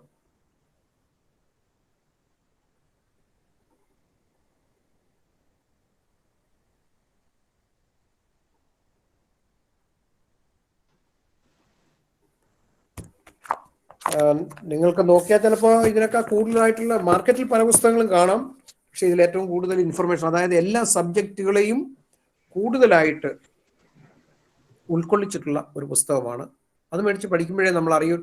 ആ ഒരു ഗൈഡ് വാങ്ങിച്ച് നിങ്ങൾ നോക്കുമ്പോഴേ നിങ്ങൾക്ക് അറിയത്തുള്ളൂ നിങ്ങൾ കോർപ്പറേഷൻ്റെ എത്രമാത്രം പഠിച്ചിട്ടുണ്ട്. 60 പോയിട്ട് 50% താഴെ നിങ്ങൾ പഠിച്ചിട്ടുള്ളൂ. 25% നിങ്ങൾ പഠിച്ചിട്ടുണ്ടെന്ന് എനിക്ക് തോന്നണില്ല. അത് വായിക്കുമ്പോഴാണ് നമുക്കത് മനസ്സിലാകുന്നത്. ഇത്രമാത്രം ഇൻഫർമേഷൻസ് ഇതിനെ സംബന്ധിച്ചുണ്ടോ എന്ന് ചോദിക്കും. അപ്പം അതിനൊരു ചെറിയൊരു ഉദാഹരണം വേണേൽ ഞാൻ പറയാം. ഇപ്പം reserve bank of India, RBI ഈ റീഫിനാൻസ് എന്ന് പറയുന്ന പുനർവായ്പകളെന്ന് നമ്മൾ പറയും കാർഷിക വായ്പാ രംഗത്ത്. അത് 1982 നബാർഡ് സ്ഥാപിക്കുന്നത്. നബാർഡ് സ്ഥാപിക്കുമ്പം റിസർവ് ബാങ്ക് ഓഫ് ഇന്ത്യ അതുവരെ ഉണ്ടായിരുന്ന റീഫിനാൻസിങ് ചുമതലകൾ നബാർഡിനെ ഏൽപ്പിച്ചു. 3 തരത്തിൽ ചോദ്യങ്ങൾ വരും. ഒന്ന്, നബാർഡ് എന്ന് മുതലാണ് റീഫിനാൻസിങ് വായ്പകൾ കൊടുക്കുന്നത്? ചോദിക്കും. 1980 മുതലാണ്.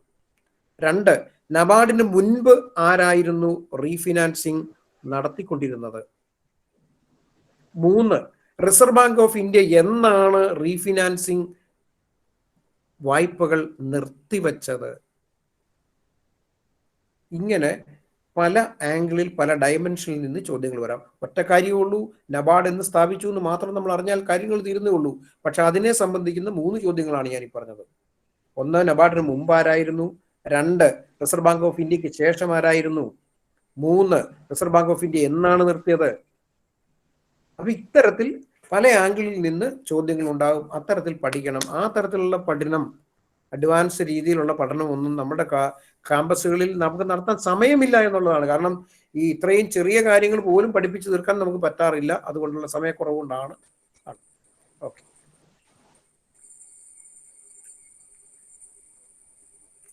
പിള്ളേർക്ക് ആർക്കെങ്കിലും എന്തെങ്കിലും ചോദ്യങ്ങൾ ചോദിക്കാൻ?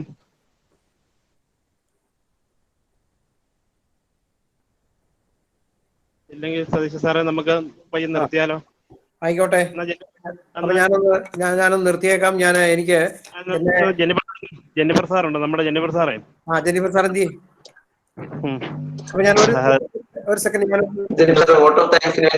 സാറേ, ഞാൻ ഒരു സെക്കൻഡ് എന്റെ നന്ദി കൂടെ ഒന്ന് പറഞ്ഞോട്ടെ. ഞാൻ എന്നെ ഇത്രയും നേരം കേട്ടുകൊണ്ടിരുന്ന എൻ്റെ വിദ്യാർത്ഥികൾ, നിങ്ങളൊക്കെ എൻ്റെ വിദ്യാർത്ഥികളാണ്. അപ്പൊ എൻ്റെ വിദ്യാർത്ഥികളെ, മേലുകാവ് കോളേജിലെ അധ്യാപക സുഹൃത്തുക്കളെ, ഞങ്ങളുടെ HOD പ്രിൻസിപ്പൽ ഉൾപ്പെടെയുള്ള അധ്യാപക സുഹൃത്തുക്കളെ, എനിക്കിങ്ങനെ ഒരു അവസരം തന്നതിന് വീണ്ടും ഞാൻ നന്ദി പറയുകയാണ്. കാരണം നേരത്തെ ഒരിക്കൽ ഞാൻ കഴിഞ്ഞ വർഷം ഒരിക്കൽ ഇതുപോലെ വന്ന് എടുത്തിരുന്നു. ഏതായാലും രണ്ടാമതും ഒരു വർഷം കൂടി വരാനായിട്ട് എനിക്ക് സാധിച്ചു. നിങ്ങളെ നേരിൽ കാണാൻ കഴിഞ്ഞില്ലെങ്കിലും ഇത്രയും കാര്യങ്ങൾ നിങ്ങൾക്ക് പങ്കുവെക്കാൻ കഴിഞ്ഞിട്ടുണ്ട്. ഇതുകൊണ്ടൊക്കെ നിങ്ങൾക്ക് എന്തെങ്കിലുമൊക്കെ ഒരു സ്പാർക്കിംഗ് ഉണ്ടായാൽ മതി, അത് മാത്രമേ ഞാൻ ഉദ്ദേശിക്കുന്നുള്ളൂ. നിങ്ങൾക്ക് ഒരു ചിന്ത അതിനെക്കുറിച്ചുണ്ടായാൽ അതായിരിക്കും ഞാനതിന് നന്ദിയുള്ളവനായിരിക്കും, ധന്യവാനായിരിക്കും. കാരണം നിങ്ങൾ നല്ലവരായിട്ട്, നല്ല ഉദ്യോഗസ്ഥന്മാരായിട്ടൊക്കെ വളരട്ടെ എന്ന് ആശംസിച്ചുകൊണ്ട് നിർത്തുന്നു.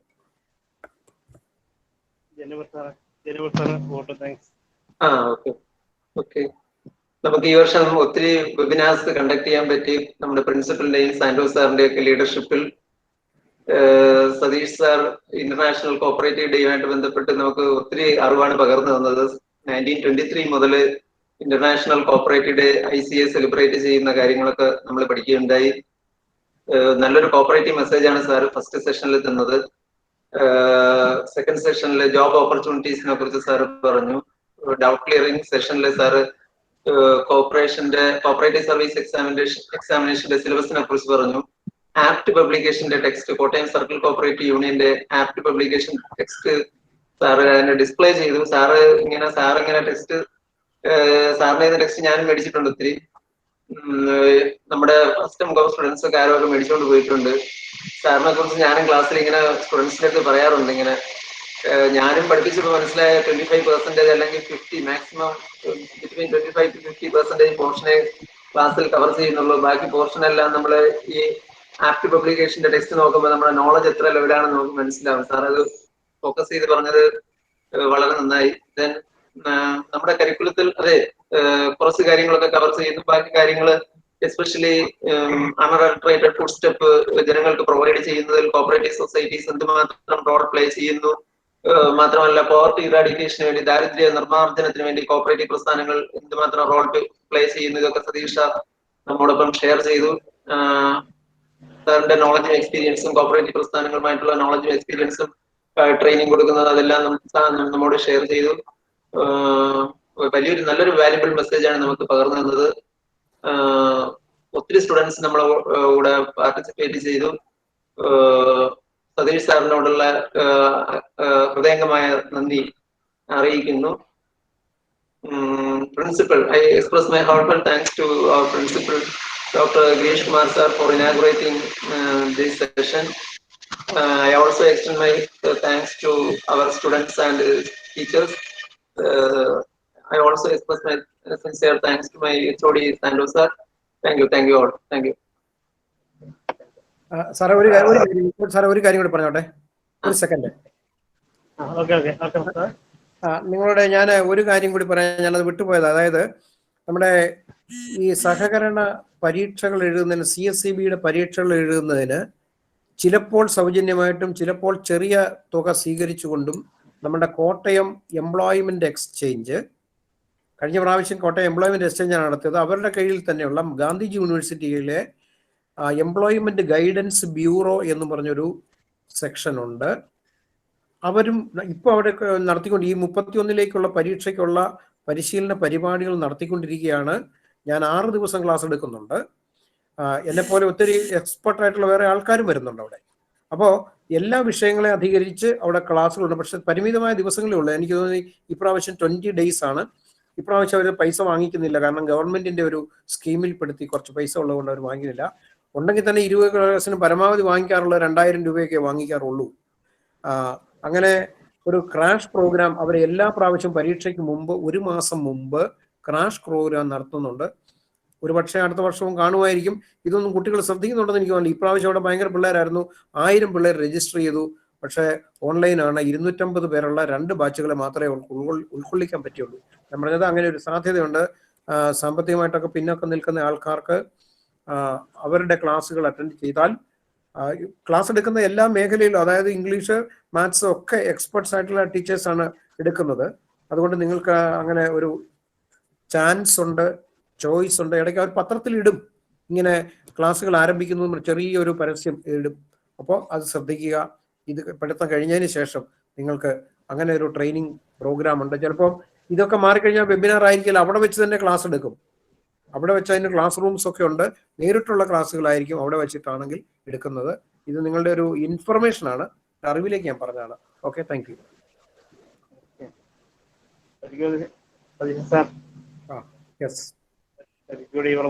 ഇപ്പം നമുക്ക് നല്ല രീതിയിൽ സെഷനൊക്കെ എടുത്തു തന്നു. വളരെ സന്തോഷമുണ്ട്. എല്ലാവരും നന്ദി അർപ്പിക്കുന്നു. അതുപോലെ ഇനിയും ഞങ്ങൾ നമുക്ക് കോളേജ് തുറന്ന്